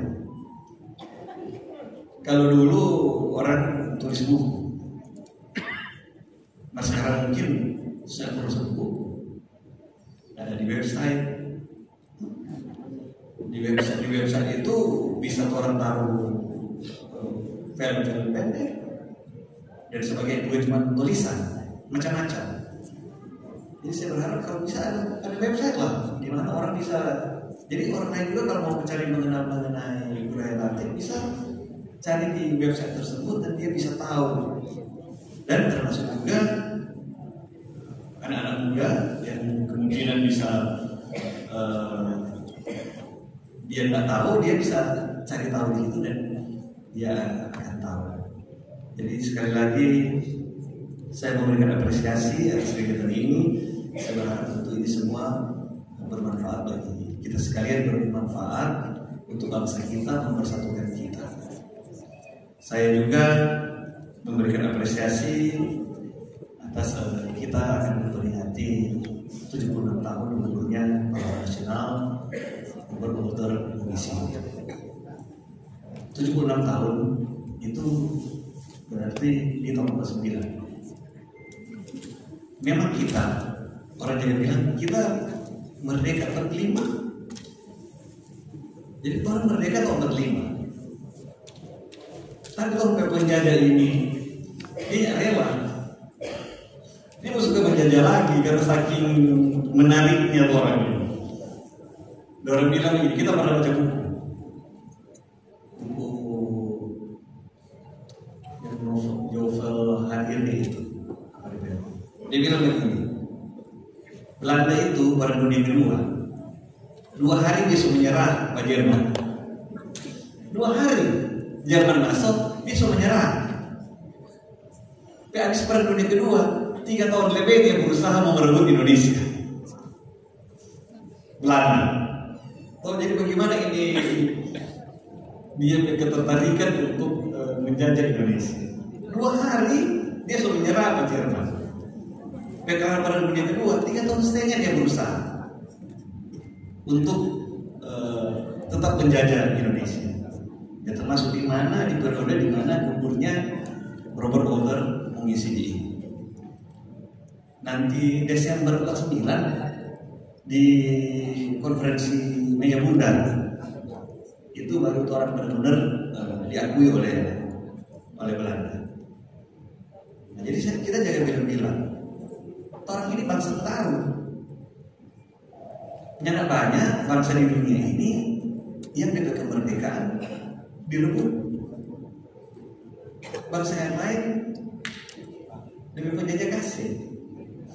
Demi penjajah selesai kasihan sudah kasih. Sudah orang boleh berjalan sendiri, orang berjalan sendiri. Kalau orang nandang, orang rebut, orang penjajah mau ambil balik, orang mau fight dia dengan nyawa, dengan darah, termasuk Robert Walter mengisi. Jadi orang ini adalah bangsa bertarung. Nah, jadi orang harus didik orang generasi ini, orang anak-anak muda, orang ini harus menjadi petarung. Artinya punya etos kerja yang tinggi, fight begitu, jangan lupa malas. Oh, jangan jangan terlalu gampang mau minta-minta.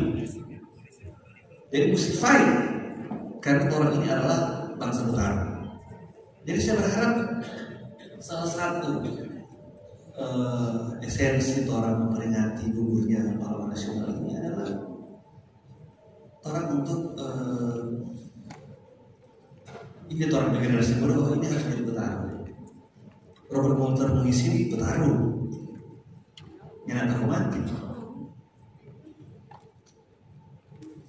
Jadi orang kalau mau susah-susah sedikit masa mau terkok, toh. Jadi ini yang orang harus tanamkan dengan peringatan-peringatan seperti ini. Jadi itu sekalian, sekali lagi saya memberikan apresiasi dan saya berharap kegiatan ini semua bermanfaat bagi bangsa kita, bagi daerah kita. Terima kasih, Tuhan memberkati kita sekalian. Mudah-mudahan berbahagia.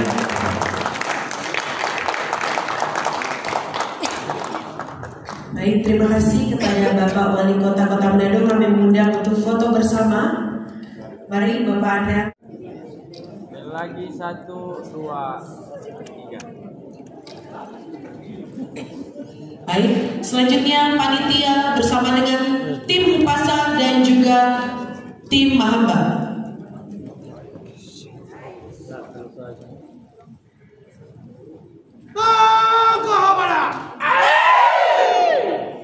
Tapi sebelum para penanya sekalian akan bertanya, mohon bersabar. Kita akan mendengarkan tanggapan ya penanggap kita yang sudah ada sama-sama dengan kita. Yang kekasih Bapak Mayor Jenderal Waranti Pamahit, kepada Bapak disilakan.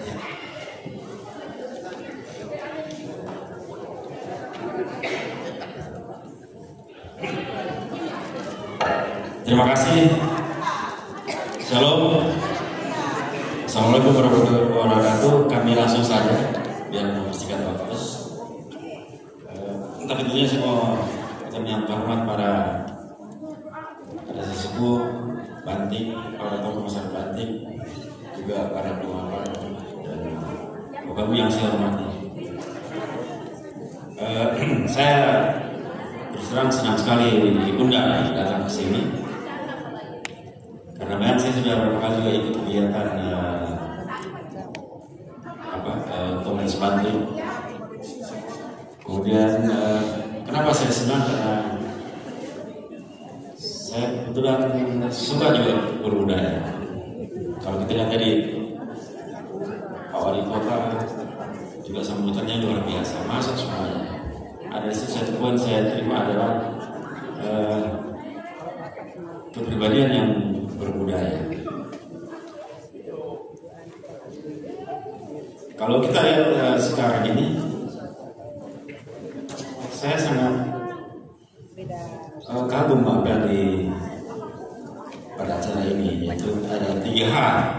3H ini adalah Injil Ridam, Intakina, Kintal Runa. Bayangkan, Injil Ridam, kasih. Kemudian Intakina membela, kemudian membantu, kan sama itu. Yang ketiga, Intal Runa itu berkorban. Saya kebetulan bersama dengan Pak Robi, Buksonya, tentara. Jadi kami sering beberapa daerah. Saya juga di Jawa, saya masuk dalam budaya, mengenal budaya.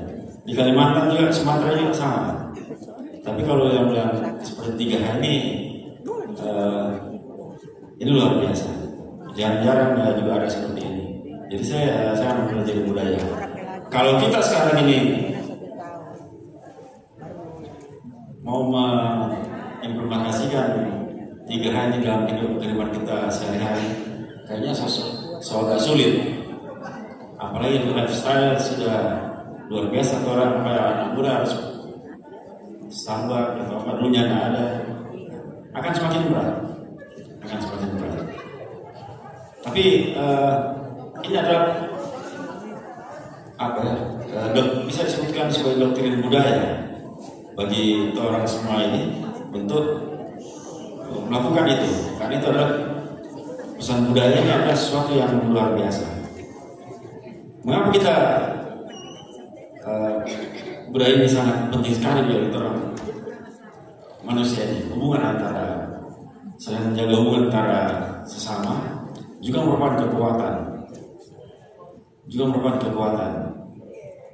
Kalau di budaya mungkin sekian berapa persen tahu, tapi ada yang belum mengerti. Di budaya ini betul-betul mendidik kita untuk melakukan hal yang benar. Kalau tadi paparan dari Pak Yopi Gonto ada kebenaran dan keadilan mengarahkan kita ke semuanya. Kalau budaya ini kok kadang-kadang mengapa orang salah mengerti budaya ini? Apalagi dengan agama. Kadang-kadang orang salah mengerti karena kita salah memberikan penjelasan. Sama seperti kadang-kadang seseorang memberikan penjelasan bahwa tentang budaya itu karena belum tahu, dia seperti tahu. Mungkin sama seperti rumah dia baru lihat jadi jarak 200 meter, baru ada jendela terbuka satu, dia sudah cerita di dalam itu, padahal dia belum tahu. Akhirnya jadi bias. Tapi kalau dia mau memahami, merenungkan itu akan mengarahkan pada budaya yang benar. Memang saya mau singgung sedikit kalau dengan Allah Bapa yang Maha Kuasa itu, ini kekuatan budaya tidak ada apa-apanya. Kalau saya bisa menggambarkan kalau bumi atau saudara-saudara di sebesar lengan ini, kekuatan budaya itu cuma hampir melapisi sedikit saja. Kalau Allah Bapa yang Maha Kuasa itu semua, termasuk budaya ini sendiri. Nah, saya ingin mengingatkan budaya ini harusnya mempersatukan kita semua. Dari frame kebangsaan saya ingin menyampaikan sedikit kalimat kebangsaan yang sering disampaikan bahwa orang ini semua beraneka ragam. Jadi kebinekaan, keanekaragaman, kemajemukan itu kalau orang bilang merupakan kekayaan bangsa, maka kesatuan bangsa adalah kekuatan yang sangat ampuh buat orang semuanya. Tapi kita ingat bahwa negara ini terbentuk karena kesepakatan daerah-daerah untuk membentuk negara ini. Jadi daerah juga harus kuat. Daerah harus kuat. Salah satu pilar-pilar yang menguatkan daerah itu adalah budaya ini. Budaya ini. Saya sering sampaikan juga di tempat lain, di pulau lain, di Jawa, terus juga di Kalimantan. Karena saya dulu kemarin Batalya dan kemarin Kodim di sana. Nah, saya masuk pada kelemahan-kelemahan dalam budaya ini. Di budaya apa saja yang sering terjadi. Ini kalau kita bicara budaya yang saya pada dimensi yang lebih khusus lagi, ya, bahwa kadang-kadang ada kekuatan di situ. Kelemahan di setiap budaya itu sering seseorang mau mengatakan dia lebih benar dari yang lain. Itu yang menghambat orang budaya apa saja untuk maju. Padahal sebetulnya tidak ada yang kuat, tidak ada yang lemah, tapi semuanya saling mengisi. Semuanya saling mengisi, saling melengkapi sehingga membentuk suatu kekuatan. Jadi itu budaya ini sendiri juga harusnya ikut memakmurkan bangsa ini. Di daerah memakmurkan rakyat ini. Komunitas Bantik saling mendukung satu sama lain. Hakikat kemakmuran adalah memberikan kesejahteraan. Orang jangan salah mengerti tentang kesejahteraan ini. Kesejahteraan itu bukan harus dengan uang. Orang tumbuh bersama-sama dalam kehidupan beriman saja itu sudah salah satu kesejahteraan. Kalau orang di tentara, soalnya saya agak masuk di memberikan contoh di tentara. Ada dibilang hakikat kesejahteraan prajurit adalah, soalnya hakikat kesejahteraan prajurit adalah latihan. Kalau pikir dari mana kok bisa latihan bikin sejarah? Padahal kalau dia latihan dengan bagus, dia bertempur, dia lakukan apa yang dilatihkan, dia mungkin kemungkinan besar selamat. Dengan dia selamat itu, dia pulang masih ketemu dengan keluarga. Nah, itu kesejahteraan. Sama dengan di daerah, tidak harus itu finansial, material, tapi non material juga memberikan kesejahteraan bagi kita semuanya, bagi komunitas budaya. Nah, itu yang saya salah satu ingin sampaikan. Kemudian apa saya tambahkan tadi, dengan demikian mari orang bersatu untuk melengkapi satu sama lain. Misalnya kalau kita masih di komunitas batik, ada batik di Wori, ada batik di sini, di Malalayang, ada yang di mana? Di Gorontalo, ada di Gorontalo. Jadi itu harus menyatu. Jangan misalnya kan kita sering ikut, kita selalu lihat tuh yang di lapangan batik waktu acara itu. Nah, kelompok-kelompok sudah bakuan ini, sudah baku apa? Baku tunjuk. Nah, itu contoh. Tapi tidak yang lebih kuat, tidak yang lebih lemah. Karena di sana punya kelebihan, di sini punya kelebihan. Kalau dijadikan satu, dia akan menjadi kuat. Kebetulan orang ini hidup di Sulawesi Utara, daerah yang langsung orang ini sama dengan kali mobil bumper menghadapi wilayah utara, artinya langsung menghadapi lawan dari utara. Siapa yang jadi pagar betis atau orang-orang semua ini? Kira-kira demikian. Kemudian saya tambahkan satu, waspadai penetrasi negatif.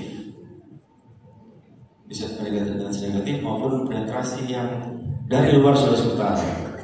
Kebetulan saya pernah menjadi panglima di sini. Kalau dari sini saya lihat situasi apa yang terjadi di wilayah utara dekat Filipina sana, sampai ke sini itu bisa mereka masuk lihat budaya, mempengaruhi masyarakat lihat budaya, itu bisa terjadi.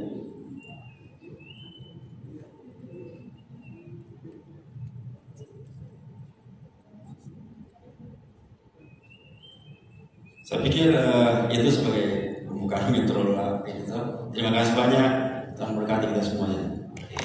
Baik, kita tepuk tangan ya untuk Bapak Maijen Waranti Mamahit. Ibu bapak saudara-saudara, kita lanjut saja pada sesi pertama ini. 3 penanya ya. Disilakan bagi floor sekalian untuk angkat tangan dulu. Kita daftar dulu ya, 1 ya dari sebelah sini. Yang kedua ibu, 1, 2, 3. Silakan. Ada lagi yang dari sebelah sini? Oh ya. Oh, Stefan Rumansi ya. 3 ya. 3 ya. 3 dari sebelah sini, 1 dari sebelah sini. Ya, silakan kita untuk sesi pertama ini ya. Jadi ada 3 dan 1 dari sini ya. Selamat siang semuanya. Terima kasih untuk kesempatan telah diberikan kepada saya. Sebelum saya akan bertanya, perkenalkan nama saya Octaviani Wawiling, perwakilan dari Duta Lingkungan Sulawesi Utara tahun 2025. Mohon izin Bapak Ibu, saya izin bertanya sekaligus membagikan pengalaman saya. Jadi, saya sempat melakukan research tentang nilai-nilai filosofi Sito Timoto Suku Minahasa yang saya bawakan pada Pekan Ilmiah Mahasiswa Nasional. Nah, dalam filosofi tersebut, dalam penelitian kami, bahwasannya kami menemukan bahwa di Sulawesi Utara, khususnya masyarakat suku Minahasa, dalam arti ini remaja yang menjadi populasi kami pada saat itu, mereka hanya sekedar mengetahui filosofi Sito Timoto itu ada, tetapi makna, nilai-nilai, serta bagaimana filosofi tercermin dalam kehidupan berbangsa dan bernegara, mereka tidak tahu. Jadi sejatinya filosofi ini hanya menjadi sebagai semboyan semata. Dan saya cukup tertarik, baru kali ini saya mendengar ternyata di suku Bantik ada filosofi yang memiliki nilai kemanusiaan yang baik, yang tadi disebutkan itu ada 3H. Dan saya melihat bahwa ini memiliki relevansi dengan nilai-nilai filosofi Sito Timoto. Tetapi di era kemajuan digitalisasi, ini bukan hanya sekedar menjadi tantangan, tetapi urgensi bagi kita semua, pemerhati budaya, bahkan kita yang mengetahui budaya-budaya tersebut, untuk bagaimana kita memperkenalkan berdasarkan riset saya ternyata generasi muda tidak melek dengan budaya atau filosofi yang ada di Sulawesi Utara, khususnya filosofi Sitoto Tumoto, apalagi filosofi suku Bantik ini yang memang memiliki makna yang sangat bagus terkait dengan nilai kemanusiaan, tapi sayangnya implementasi serta pengenalan kepada generasi muda masih sangat disayangkan, mereka masih banyak belum mengetahui. Yang menjadi pertanyaan saya, bagaimana peran kita, bagaimana peran komunitas, peran pemerhati budaya, serta pemerintah. Bukan hanya filosofi ini hanya menjadi stempel semboyan semata atau filosofi semata, tapi kiat-kiat serta strategi-strategi untuk dapat mengimplementasikan filosofi ini, khususnya filosofi 3H dalam suku Bantik, sehingga generasi muda dapat mengenal filosofi ini bukan hanya menjadi semboyan, tapi dapat diimplementasikan dalam kehidupan berbangsa dan bernegara, sehingga meleknya sayatan moral terhadap diri generasi muda dengan adanya digitalisasi ini dapat terbungkus atau dapat terikat dengan adanya filosofi ini yang menjadi landasan dalam berperilaku. Terima kasih. Oke, ya. Baik, izin Pak, izin Bu, izin semuanya. Perkenalkan, nama saya Rian Dikatawan.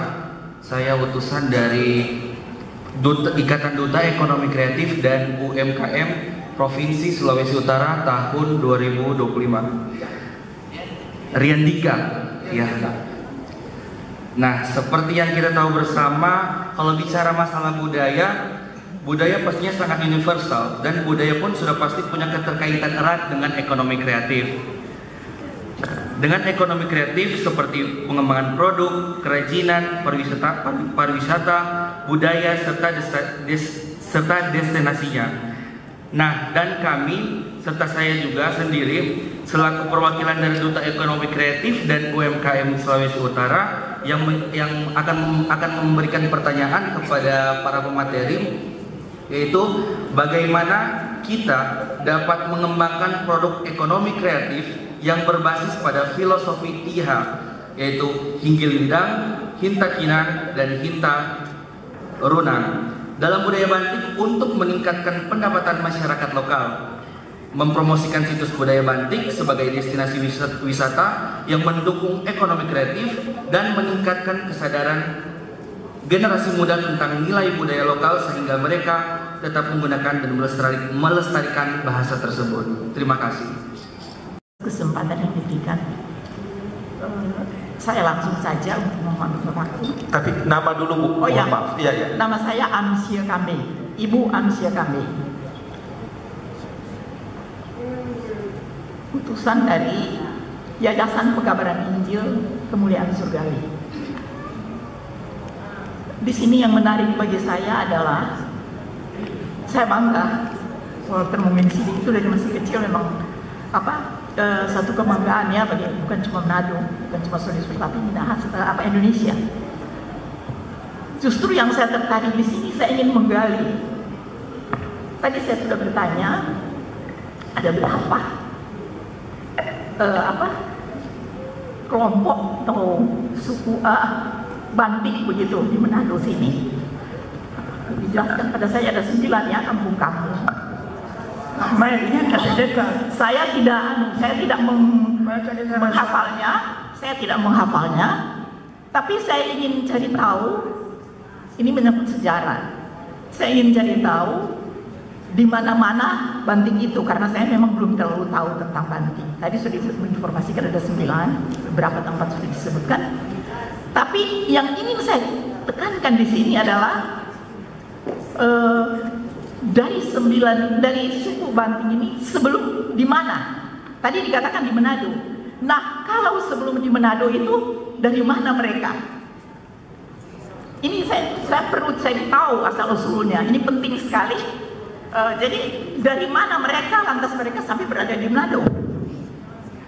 Itu dulu yang saya mau tanyakan. Baru kelanjutannya adalah dari Manado ini, kalau kayak kita Minahasa kan dari ada sejarahnya dari Toar Lumimut, kemudian ada 9 bersaudara terpancar begini-begini, ada yang sampai di Sangir gitu. Tapi ini Bantik. Yang kedua saya mau tanya, apakah mereka termasuk orang Minahasa? Maaf ya, karena saya baru ingin cari tahu. Atau memang mereka bukan orang Minahasa. Itu dulu yang ingin saya tanyakan. Terima kasih. Selamat siang.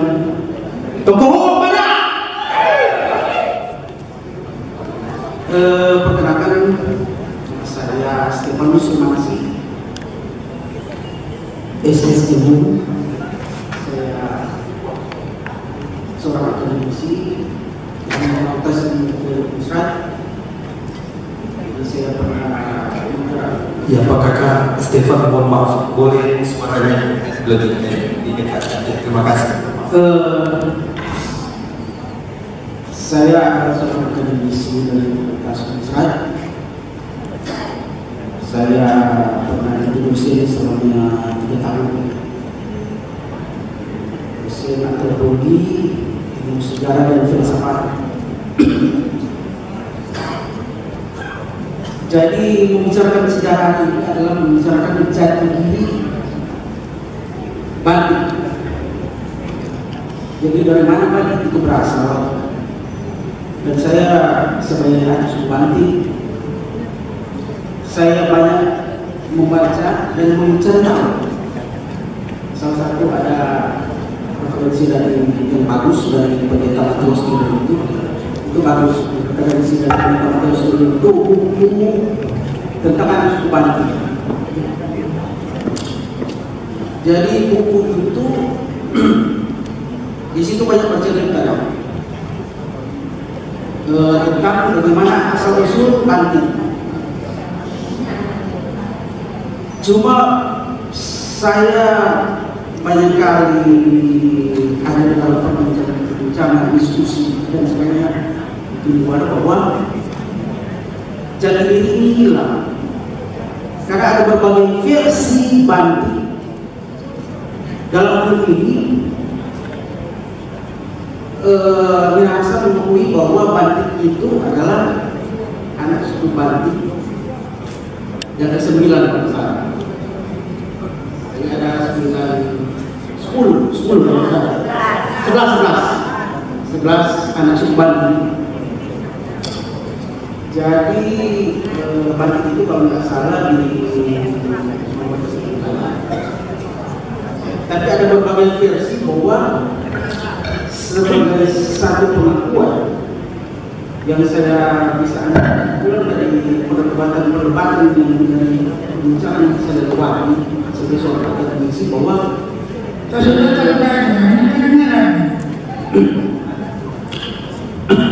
jadi perdebatan yang saya lewati, diskusi, bincang-bincang sebagai seorang akademisi, saya melihat bahwa Batik itu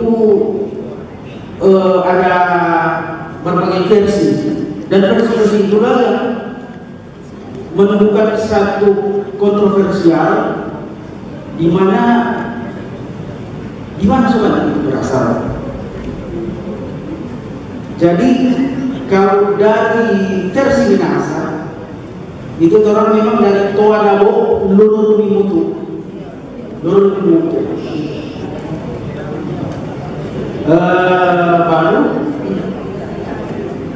dari Toa Dabo Lurur Mimutu itu kalau tidak salah melahirkan 3 anak, maka Dosilo, maka Betu dan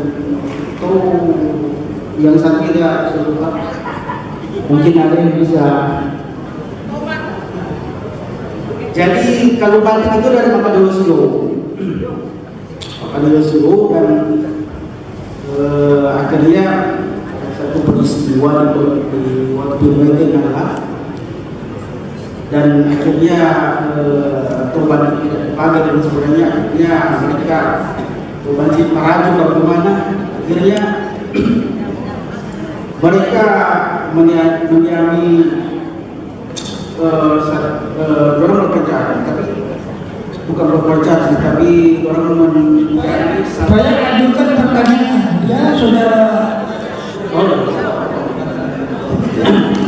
Jadi singkat cerita, pertanyaannya versi yang mana yang benar? Apakah versi dari Minahasa?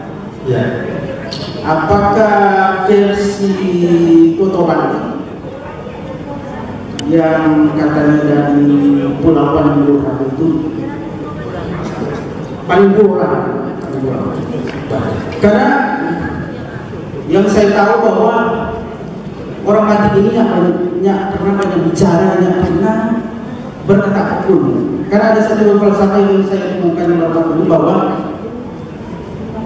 tokoh Batak itu selalu bilang adie pakisawe sia-sia kalau mana tahu jangan bilang besar-besar.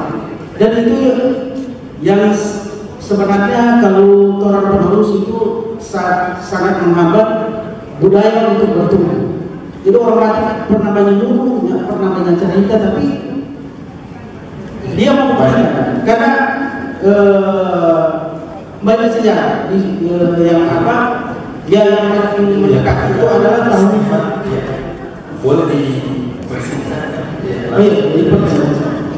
Saya itu. Jadi mana versi yang paling benar? Mana versinya? Ya. Iya. Terima kasih ya untuk Kakak Stefan ya Pak. Gasito Timoto ya. Iya, dari Minahasa. Nah, pertanyaan dari Octaviani adalah bagaimana agar nilai-nilai atau makna atau nilai ini kepada anak muda itu dapat diturunkan pada zaman sekarang ini ya, atau dapat lestari. Bagaimana cara? Yang kedua dari Saudara Liandika ya, Duta Ekonomi Kreatif Provinsi Sulawesi Utara. Kemudian dia melihat budaya universal. Budaya universal ada ekonomi kreatif, ada kerajinan lokal. Nah, kerajinan lokal dan destinasi ini bisa jadi destinasi pariwisata. Bagaimana budaya kita, budaya batik, situs-situs batik tadi disinggung, dan juga apakah ada kerajinan tangan atau ada budaya yang bisa menjadi nilai jual ke depannya. Kita akan tanggapi dulu dua penanya ini karena pertanyaan ketiga dan keempat Ibu KP dan juga Saudara Stefan itu hampir bersamaan tentang asal usul batik. Pertanyaan pertama dan kedua dulu, silakan para pemateri boleh, yuk silakan ya.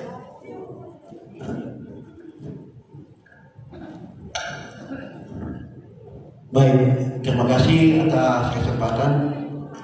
Kami ingin menjelaskan, bukan menjelaskan, lebih masuk ke dalam mengenai filosofi anak suku batik, ya, yaitu Hindia-Hidang, Hitakinan, Hitadunan. Sedangkan di Minahasa ada Sito, Tumau, Tumauto. Barangkali ini yang akan menjadi suatu question, ya. Apakah ini ada relevansi atau seperti apa? Dihubungkan dengan perkembangan dinamisasi anak muda sekarang. Barangkali seperti itu. Ya, yang kami angkat tadi, adalah filosofi anak suku batik, ya, yang turun-temurun, lahir dari leluhur, diturunkan melalui tetua dan ditularkan sampai kepada anak-anak muda saat ini. Tinggal bagaimana kita memahami dan mengaplikasikannya itu ke dalam kehidupan kita sehari-hari. Jadi ini filosofi ini artinya macam Hindia-Hidang. Hindia-Hidang itu dia punya dasar kasih, ya. Kalau kasih ada perasaan kasih, ya, coba dalam kehidupan kita sehari-hari tidak ada pertentangan, tidak ada perdebatan, tidak ada kekerasan, ya. Itu kehidupan manusia. Yang kedua, kalau kita angkat Hintakina, tumaking itu dia punya kata kasar dasar.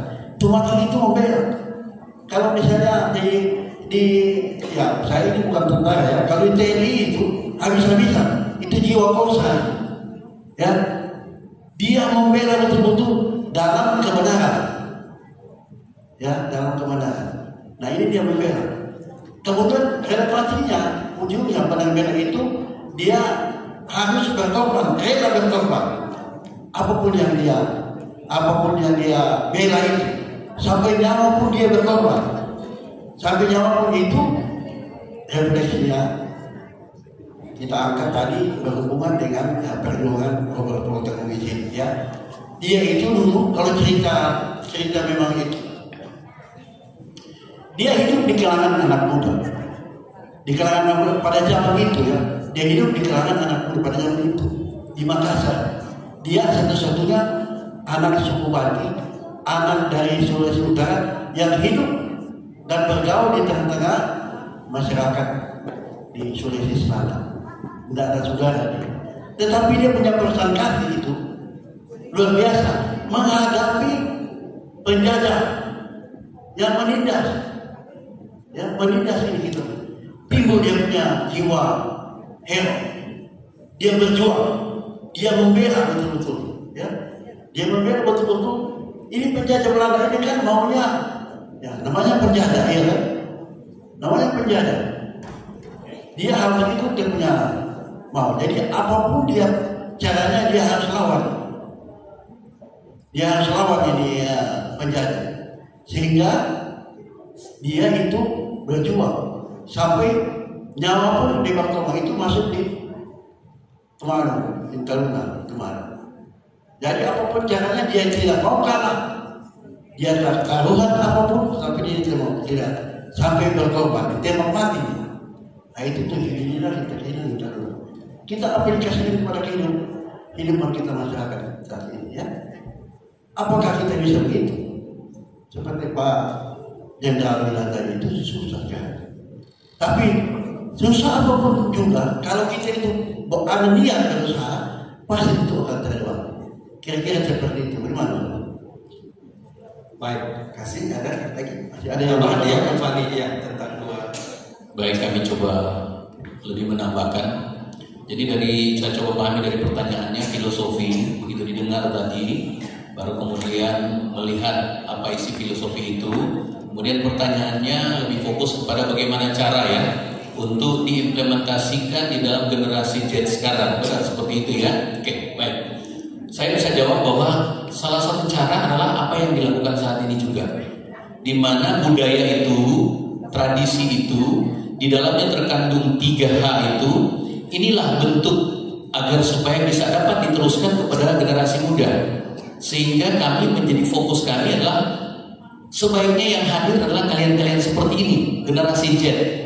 Ya, tadi jadi untuk bagaimana mengimplementasikan, mendengarkan apa yang diperagakan, apa yang dilakukan oleh masyarakat Bantik dengan sumber 3H itu, baru kemudian didengar dan dipraktekkan sehingga itu bisa dikolaborasikan dengan ilmu pengetahuan sekarang, dikolaborasikan dengan keimanan sekarang, ya, dengan bentuk-bentuk kebersamaan sekarang, ya. Jadi kalau saya mengatakan bahwa itu sebenarnya terlaksana hanya bisa diartikan bahwa oh inilah yang dinamakan hinggiridan, hintakina, hintarunang. Sebenarnya di dalam kehidupan masyarakat itu ada, ya. Jadi caranya lah seperti ini, baru kemudian lebih menggalang kepada anak-anak muda remaja. Apabila lebih baik dijadikan sebagai kurikulum, ya, yang mengisi dengan materi-materi 3H itu agar supaya bisa tersampaikan kepada generasi berikutnya. Mungkin seperti itu. Dengan pertanyaan berikut kedua mungkin ya tadi sudah digabung ya. Iya, yang kedua menyangkut dengan bagaimana untuk budaya, ya, adat budaya ini dikaitkan dengan ekonomi kreatif sekarang ya, agar supaya ada nilai tambah secara ekonomi. Mungkin seperti itu ya pertanyaannya. Nah, sebagaimana yang kami jelaskan tadi bahwa setiap seni budaya itu atau budaya adat tradisi itu merupakan referensi di dalam pendidikan, ya, sehingga teman-teman yang ada mungkin pertama secara pendidikan sebelum dia masuk kepada dunia ekonomi, dia menjadikan kreativitas itu dia belajar dulu. Nah, belajar itu digali dari mana? Dari tradisi dan adat itu sendiri. Baru kemudian model tradisi itu seperti yang dikatakan tadi, mungkin dari adat, tarian, semuanya itu bisa dijadikan sebagai nilai jual di dalam pariwisata, dikemas dengan kreativitas anak muda sehingga itu bisa menambah nilai tambah ekonomi pariwisata daerah itu sendiri. Baru kemudian saya tanggapi tadi menyangkut dengan benda-benda atau kerajinan. Memang kami bisa katakan bahwa di dalam kehidupan masyarakat Minahasa, kreativitas di dalam membuat suatu benda, menciptakan itu memang jujur memang itu agak kurang. Namun ada banyak yang bisa dalam kreativitas permainan-permainan, ya, bentuk-bentuk permainan, ya, itu bisa dijadikan dikemas untuk bisa dijadikan sebagai karya seni dan juga untuk bisa dipamerkan dijadikan sebagai nilai jual, ya. Inovasi yang akan membangun itu semuanya. Jadi dari saya pikir bahwa untuk bisa menjelaskan itu atau menjawab itu adalah benar bahwa di dalam tradisi, di dalam budaya itu apabila dikemas dengan baik, ya, baru kemudian itu bisa ada nilai jual sesuai dengan mekanisme yang ada, ya. Terima kasih. Ya, terima kasih Bu Fani. Ya, Ibu Sonia silakan. Terima kasih, saya hanya menanggapi pertanyaan untuk UMKM ya. Sebenarnya kita baru sekarang memberanikan diri untuk bersama-sama mengangkat bagaimana budaya yang ada di Sulawesi Utara, salah satunya adalah batik. Maka itu tadi saya sampaikan lewat situs-situs. Mungkin kita bersama tahu yang hadir ini sudah ke Bali. Kenapa kita harus bangga dengan di sana dan tidak mempraktekkan di sini, sementara kita di sini banyak kaya tempat-tempat wisata seperti yang saya tunjukkan tadi, itu bisa dijadikan tempat wisata. Bagaimana di Bali itu bisa kalau masuk di satu situs kasih pakai kain, mereka tawarkan harus pakai kain, harus, itu sudah pemaksaan. Kita harus pakai, pakai bayar. Itu juga kan ekonomi.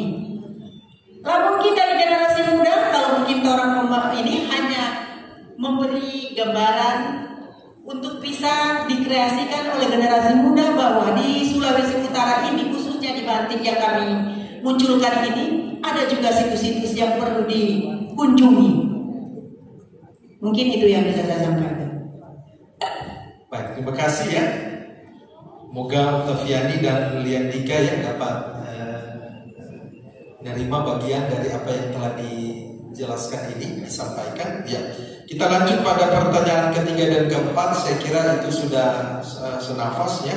Pertanyaan dari Ibu Amse Kambe ya, dari Yayasan Kemuliaan Surgawi, Perkembangan Digital Kemuliaan Surgawi, tentang asal usul ya anak suku Bantik Malalaya, 11 suku Bantik yang ada di Kota Manado. Kalau sebelumnya itu dari mana? Nah, itu pertanyaan. Dan berikut juga ya pertanyaan yang hampir senada dari saudara Stefan Romansi ya, sama ya. Ada beberapa versi baik dari Minahasa atau dari tua-tua dan sebagainya yang menjelaskan tentang ini ya. Kepada para pemateri disilakan ya.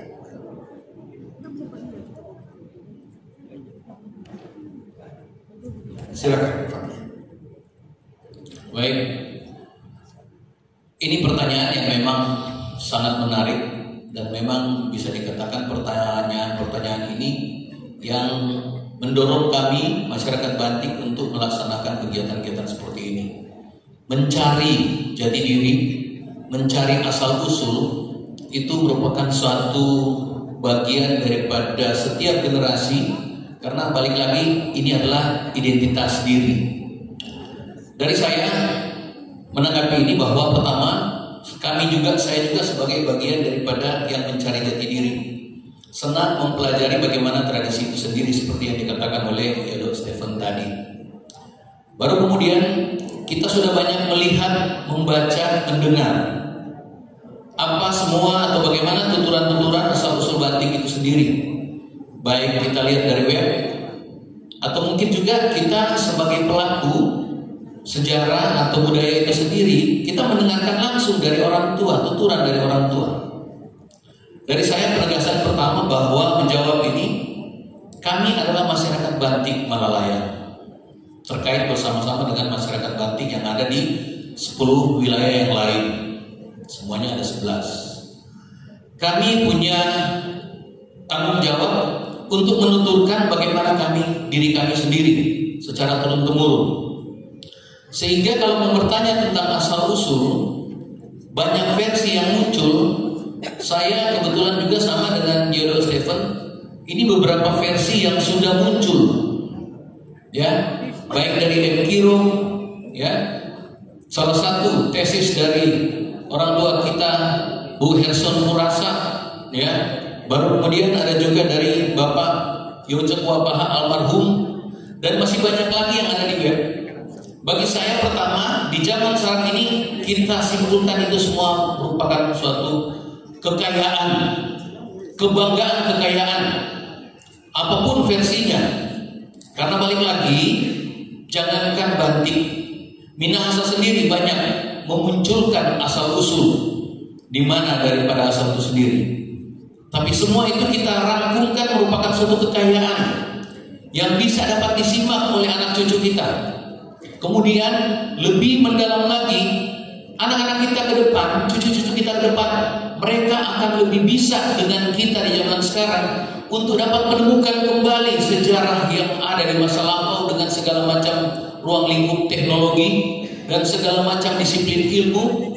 Buktinya, mohon maaf, apa wawasan yang dimiliki oleh orang-orang tua kita secara sejarah lebih pintar dan lebih bisa oleh anak-anak muda seperti yang Stephen katakan tadi. Tapi mohon jangan dijadikan dilema, tapi jadikanlah itu sebagai kekayaan untuk dirangkumkan semuanya. Kita bukan untuk saling membenarkan, tapi kembali lagi ini adalah untuk sebagai dasar referensi untuk lebih menggalang ke dunia pengetahuan. Jadi jawaban saya adalah semua yang menjadi asal-usul itu, kalau kita kembali kepada pembenaran, masing-masing punya versi. Sudah banyak terjadi perdebatan di dalam ruang lingkup diskusi seperti ini. Tapi kalau kita mengambil satu hikmah, semuanya ini merupakan kekayaan, dan nantinya ini dirangkum menjadi satu, itu adalah lebih mutiara daripada apa yang ada sekarang. Mungkin itu tanggapan dari saya. Terima kasih. Boleh Pak, interupsi ya? Pak, saya minta interupsi bisa? Sebentar Bu, ya kita silakan. Singkat saja. Silakan.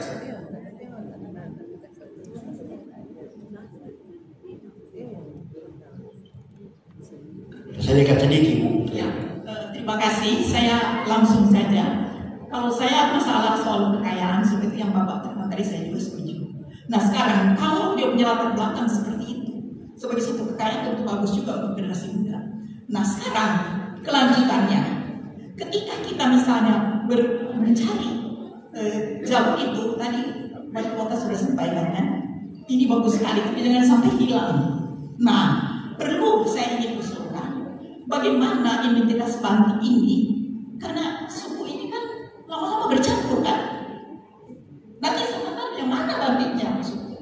Semuanya sudah dalam Minahasa. Jadi bagaimana kita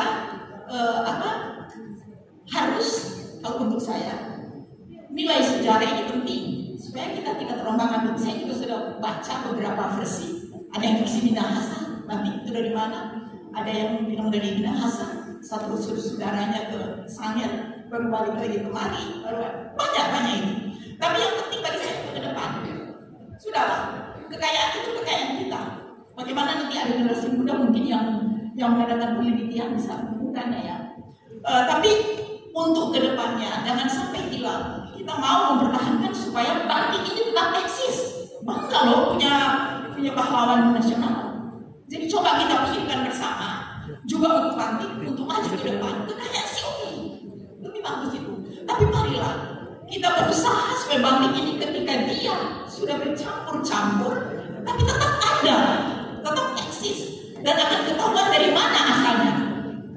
Sebab ada yang bilang dari Minahasa, ada yang bilang dari saya juga sempat baca-baca seperti itu. Tapi kalau baru penafsiran atau nilai sejarah cerita itu semua kekayaan kita.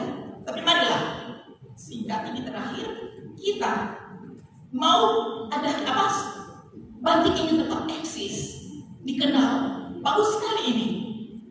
Tapi dari sebagian kecil itu kita kan bisa mempertahankan identitas ini dengan baik, dengan ada nilai sejarah, bisa studi secara ilmiah, yang kita dapat dari sumber. Makasih. Baik, terima kasih pendeta kami. Silakan ada tanggapan. Ya terima kasih. Jadi kelihatannya pertanyaannya dia berkembang ya Bu Pendeta ya, jadi berkembang. Kalau saya bisa menanggapi bahwa begini Bu, kalau saya melihat dari sejarah adat budaya kita harus melihat di era kapan. Kalau saya memahami budaya yang ada khususnya kami Bantik, kalau saya berbicara budaya orang Bantik yang ada 1000 tahun lalu akan berbeda dengan ada tradisi orang Bantik yang ada di 100 tahun lalu. Zaman yang ada 1 abad lalu orang Bantik sudah ada, tradisi dan budayanya itu beda dengan tradisi dan budaya 100 tahun kemarin. Kemudian tradisi dan budaya yang ada, kita harus pahami semua ada pengaruhnya. Kita akui bersama secara akademis bahwa pengaruh budaya itu secara ruang lingkup kehidupan, ada penjajahan, ada kontaminasi dengan yang tadi Ibu katakan berkembang modernisasi, pasti budayanya akan berubah dan mengikuti tren pada saat itu. Namun yang menarik dari Ibu, bagaimana mempertahankan sekali lagi nilai-nilai yang ada seperti yang tadi 3H, nilai-nilai yang ada seperti pada wujud, misalnya praktek-praktek adat tradisi itu, paling tidak itu kembali diangkat, agar supaya di dalam maknanya itu, makna inti daripada apa yang ditampilkan itu, segala yang baik yang ditampilkan itu dapat untuk dimaknai di kemudian hari, sehingga yang dikatakan tidak hilang makna daripada yang dilakukan seperti ini adalah memohon berkat. Memohon berkat dengan bentuk ritual, dimaknai di kemudian hari tetap selalu akan memohon berkat. Namun apakah nanti di kemudian hari wadah-wadah seperti masih ada di zaman modern mungkin akan berubah, tapi warna atau memaknai inti daripada adat itu sendiri tetap dipertahankan sampai di kemudian hari dengan cara mempraktekkan seperti ini. Itu demikian mungkin dari kami. Terima kasih. Ada lagi? Silakan. Ya, baik itu aja. Sedikit tambahan. Saya tertarik tadi diangkat itu mengenai asal usul anak suku Batik itu dari mana. Ya, saya pernah ditanya juga dalam acara seperti ini. Kebetulan saya orang Batik, Malaya, dan si pewawancara ini bilang orang Batik itu bukan di situ, dari sana, dari seberang katanya. Saya tidak tahu dari mana. Ini begini, ya. Tahun ini semua mempertanyakan. Dari sana memberikan statement bahwa Batik itu asalnya dari sini. Kemudian dari si pihak sebelah asalnya, sehingga kita timbul satu pertanyaan. Batik itu sebetulnya dari mana? Saya jelaskan bahwa kehidupan kita sekarang ini tidak dapat memberikan penjelasan yang tepat. Kejadian-kejadian berabad-abad yang lalu, ya, kita cuma mengetahui apabila kita mendengar ada referensi dari mana. Kalau kita beragama kita belajar dari kitab suci, ya, tapi kita tidak tahu the real of heaven yang dari dalam itu sama. Apakah ada orang yang sudah meninggal datang dengan menceritakan seperti itu? Kamu berasal dari itu. Kita hanya mendengar referensi cerita dari ini dan berdasarkan keyakinan. Kalau kita orang Batik, ya, saya berdasarkan keyakinan. Orang punya leluhur yang datang, dia menjelaskan. Ada Batik ini pina tumba bo pina mati isu baluan mati, mati. Bukti sejarahnya adalah situs. Situs itu ada menunjukkan bahwa sudah ada kehidupan manusia. Ya, ada di Batik di sana ada tuh tanda batu kuangan. Jadi saya bertanya, berarti saya analisa, berarti orang Batik nyerang dari mana? Dari sini, dari Batik sini. Ya, kira-kira itu mohon maaf kalau sama dengan sana. Belajar ini ada waktu dari 1000 tahun belakangan bercerita secara jelas ini, dan kita yakin kita semua berdasarkan, ya, kalau orang Batik kok leluhur dari datang bercerita itu. Baik, terima kasih. Itu pendek saja. Mohon maaf kalau. Baik, terima kasih kepada Pendeta Ibu KB dan Saudara YPKK Stefan Romansi. Ya, saya kira ini kita saling memperkaya diskusi ketika ada beragam tentang pernyataan dan semua yang telah dijelaskan itu akan memperkaya pemahaman kita. Baik, kita lanjut saja ke sesi yang kedua karena tadi sudah ada dua. Oh iya, tinggal ya. Oh, Bu Max, Gembala Modi, ya. Izin panitia ya karena apa terakhir ya.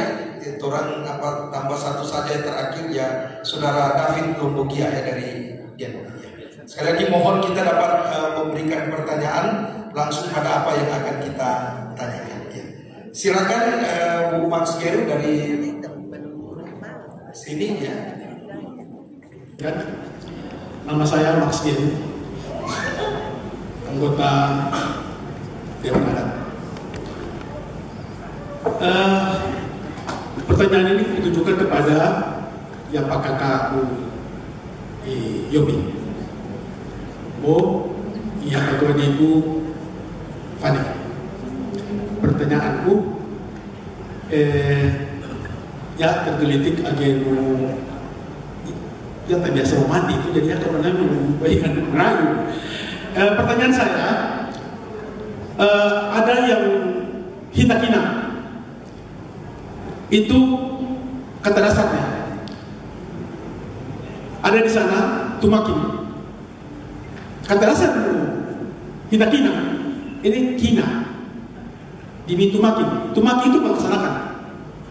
Ini yang diluruskan. Kina.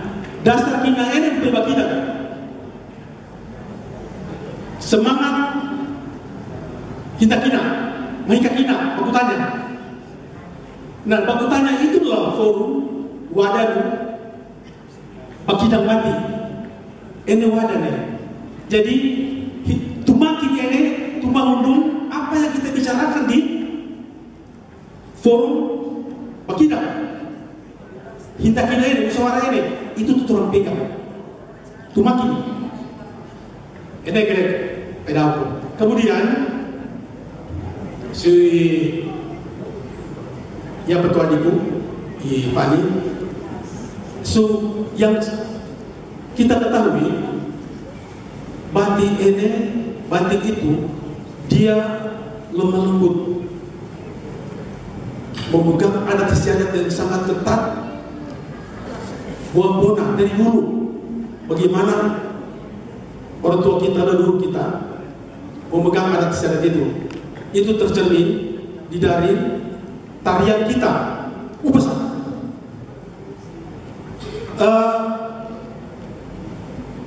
Tersirat yang apa materi daripada adik kami Fani, baik kabar yang perlu kami sampaikan. Setahu kami itu romantik itu ada kabar, dan itu sebisanya itu jangan disampaikan tu generasi berikutnya. Banti galepai pada sokok, baik di sana atau Marisa di sana. Ini nu, minta maaf penanya Bu Max ya, saya apa secara waktu. Oh ya, mohon ya.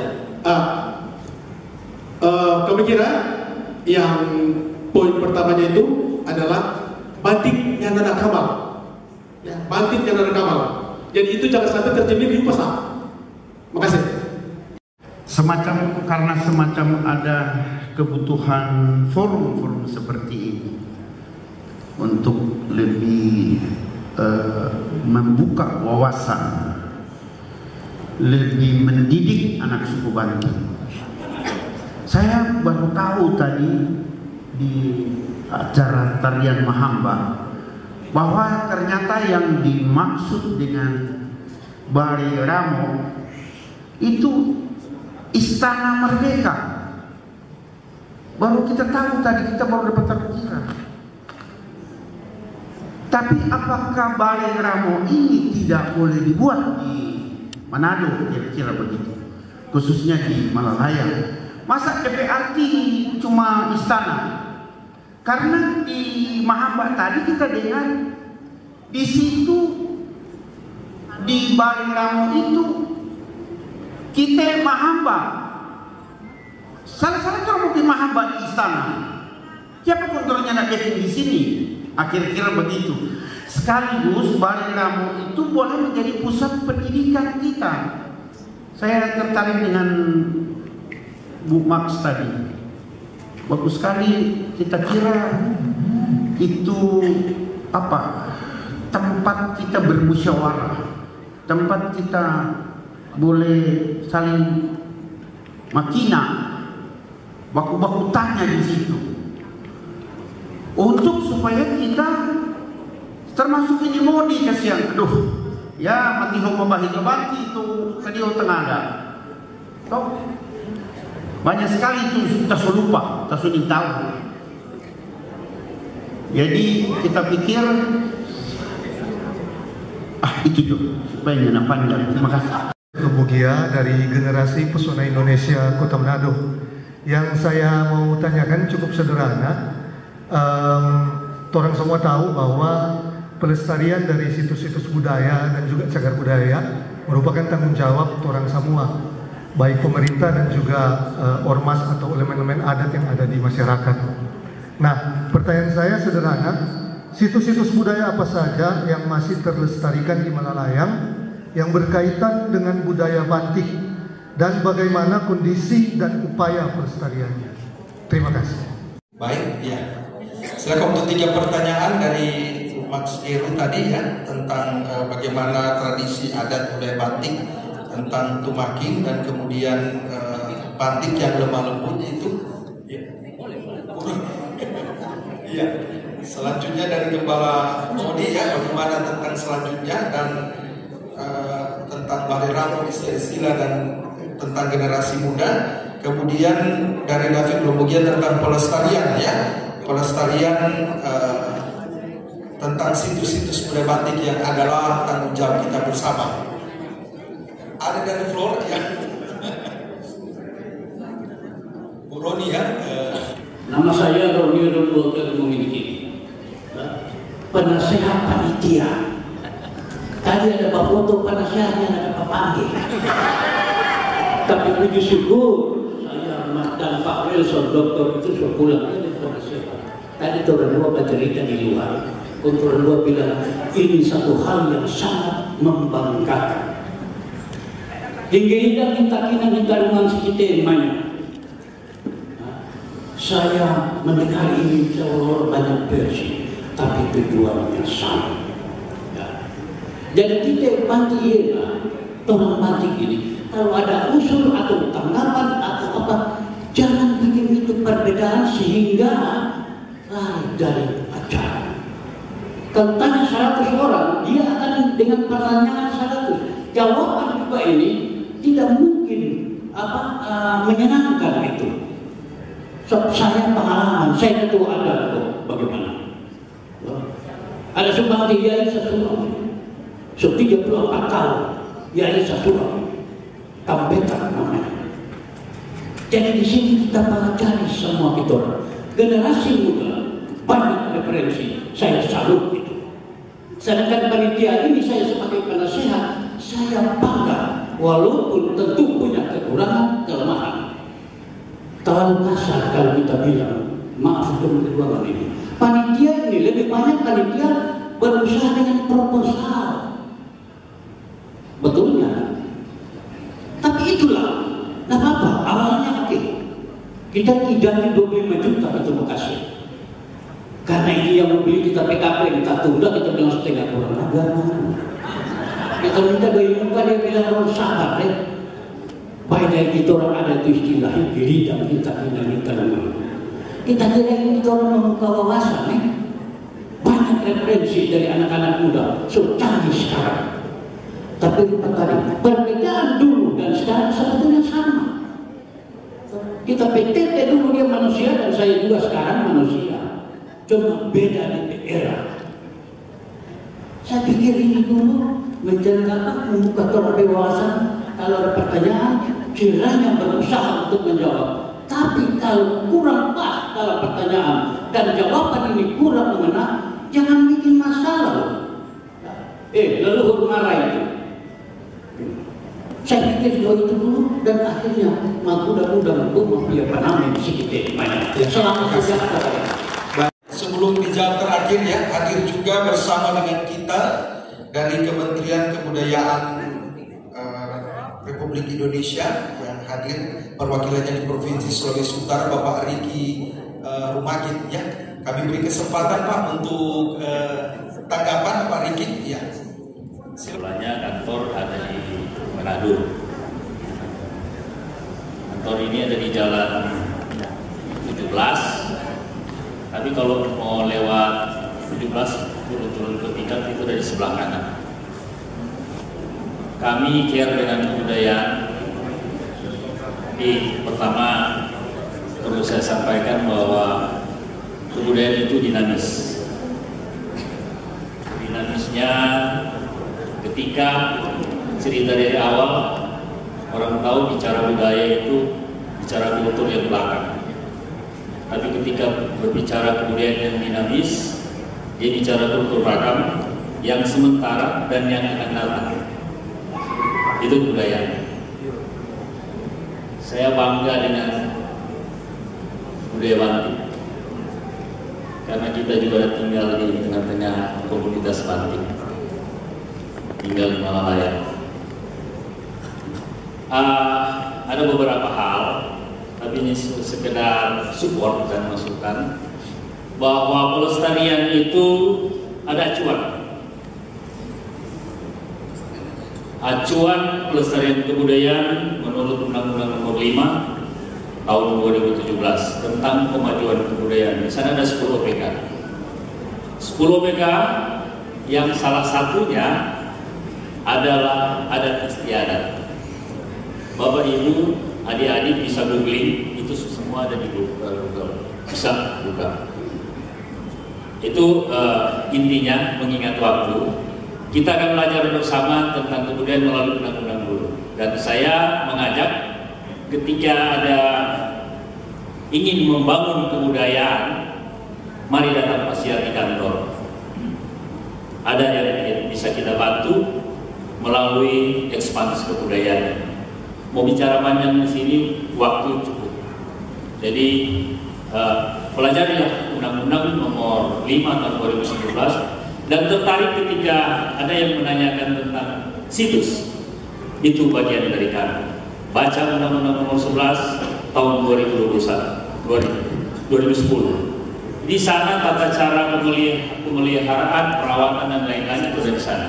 Tentang zonasi juga ada. Jadi kami tidak panjang lebar.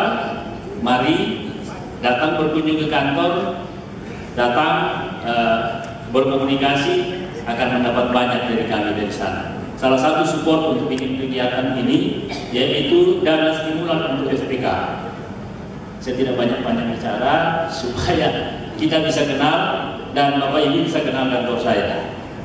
Demikian, terima kasih. Terima kasih Pak Riki. Ya, baik. Bapak saudara-saudara, semakin menarik diskusi kita, tapi kita dibatasi oleh waktu. Dan dengan demikian tanggapan terakhir termasuk juga closing statement ya dari para pemateri. Kalau boleh 1 menit ya untuk kita sekalian. Silakan Vanita.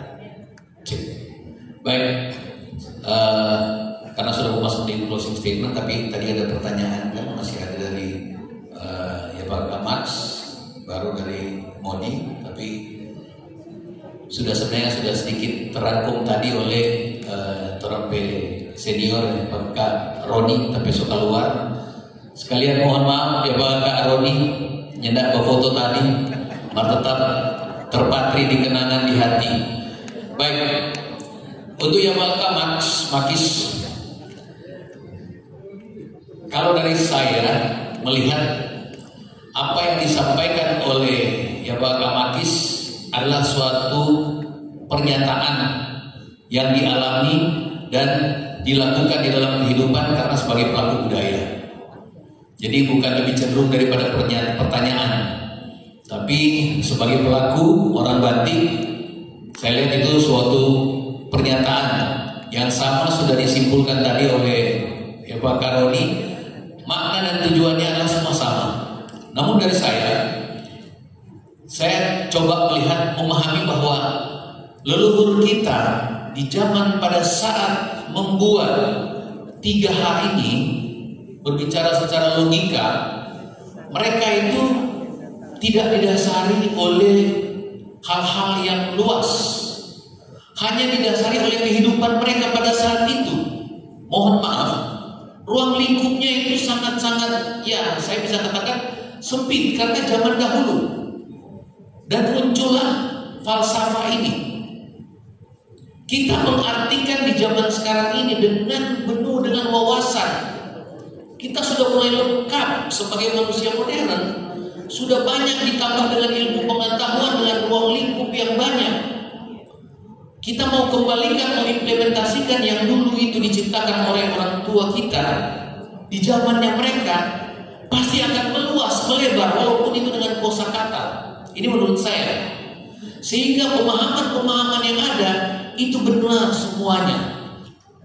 Kita tidak bisa untuk mengartikan satu arti bahwa hanya ini artinya. Sekali lagi bahwa ruang lingkup, logikanya, ruang lingkup orang tua kita, leluhur kita di zaman saat itu hanya dengan kehidupan pribadi dan keluarga. Hanya dengan ruang lingkup mungkin yang sejalan pada mencari makan, mencari keselamatan, menyelamatkan diri dengan penyakit, mengobati diri, baru mendapat. Lihat ke depan, ya, jangan lihat kertasnya, oke? Siapakah yang beruntung mendapatkan hadiah door prize pada siang hari ini?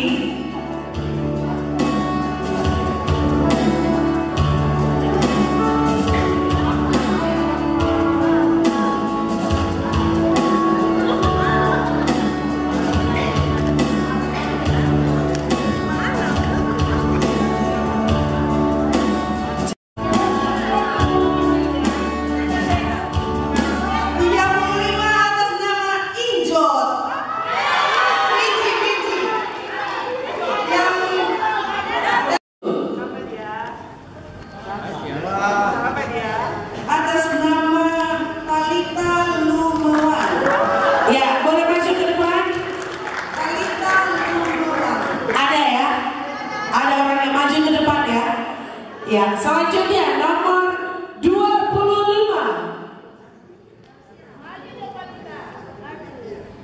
Yang Talita tadi boleh maju ke depan. Talita. Ya. Nomor 25 atas nama Ibu Ersya Umbo.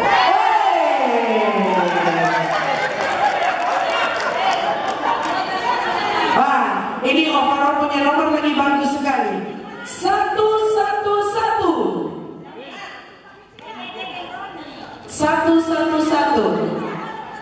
Nona, ayo dipersilakan. Nama Diva Intan Repi. Ya, boleh silakan maju ke depan. Mari. Diva Intan Repi. Nomor selanjutnya 115. 115 atas nama Gembala Cherry Lendo. Sudah pulang. Kita ganti 2. Panitia tolong ganti 2.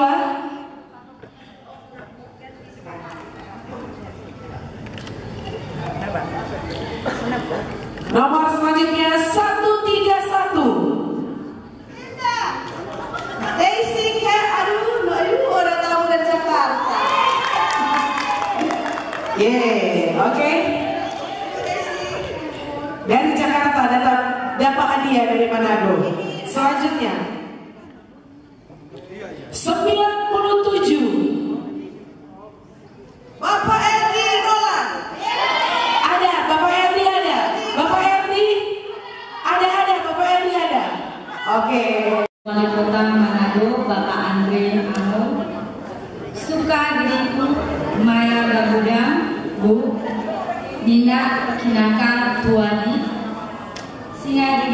Singa Dinane Panitia Festival Seni Budaya Batik dan peringatan ke-76 tahun gugurnya pahlawan nasional Robert Walter Mengisi 5 September 2025. Kite madayo garis umamu kani dihe nesi kite kahamata ne bomaya ia muari.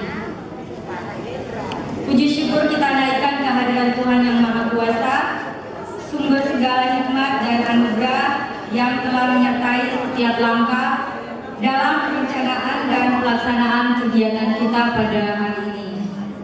Atas nama panitia, kami menyampaikan terima kasih yang seterusnya kepada pemerintah Kota Manado, khususnya kepada Wali Kota Manado, Bapak Andre Ambo, dan Wakil Wali Kota Manado, Bapak Dr. Richard Suala, atas perhatian dan dukungan yang telah diberikan bagi kelangsungan kegiatan budaya ini. Ucapan terima kasih juga ditujukan kepada para narasumber yang telah membagikan pengetahuan dan inspirasi yang sangat berarti, yaitu Dr. Andes Yopi Gontung, Bapak Giovanni Mongan, Letko Purnawirawan Rodi Momisidi, Dr. Andes Herman Kohayo, MPD, Letko Purnawirawan Sonya Mandani Gontung, dan Camat Malalayang, Bapak Yusuf Daud Kopitos, SHMH.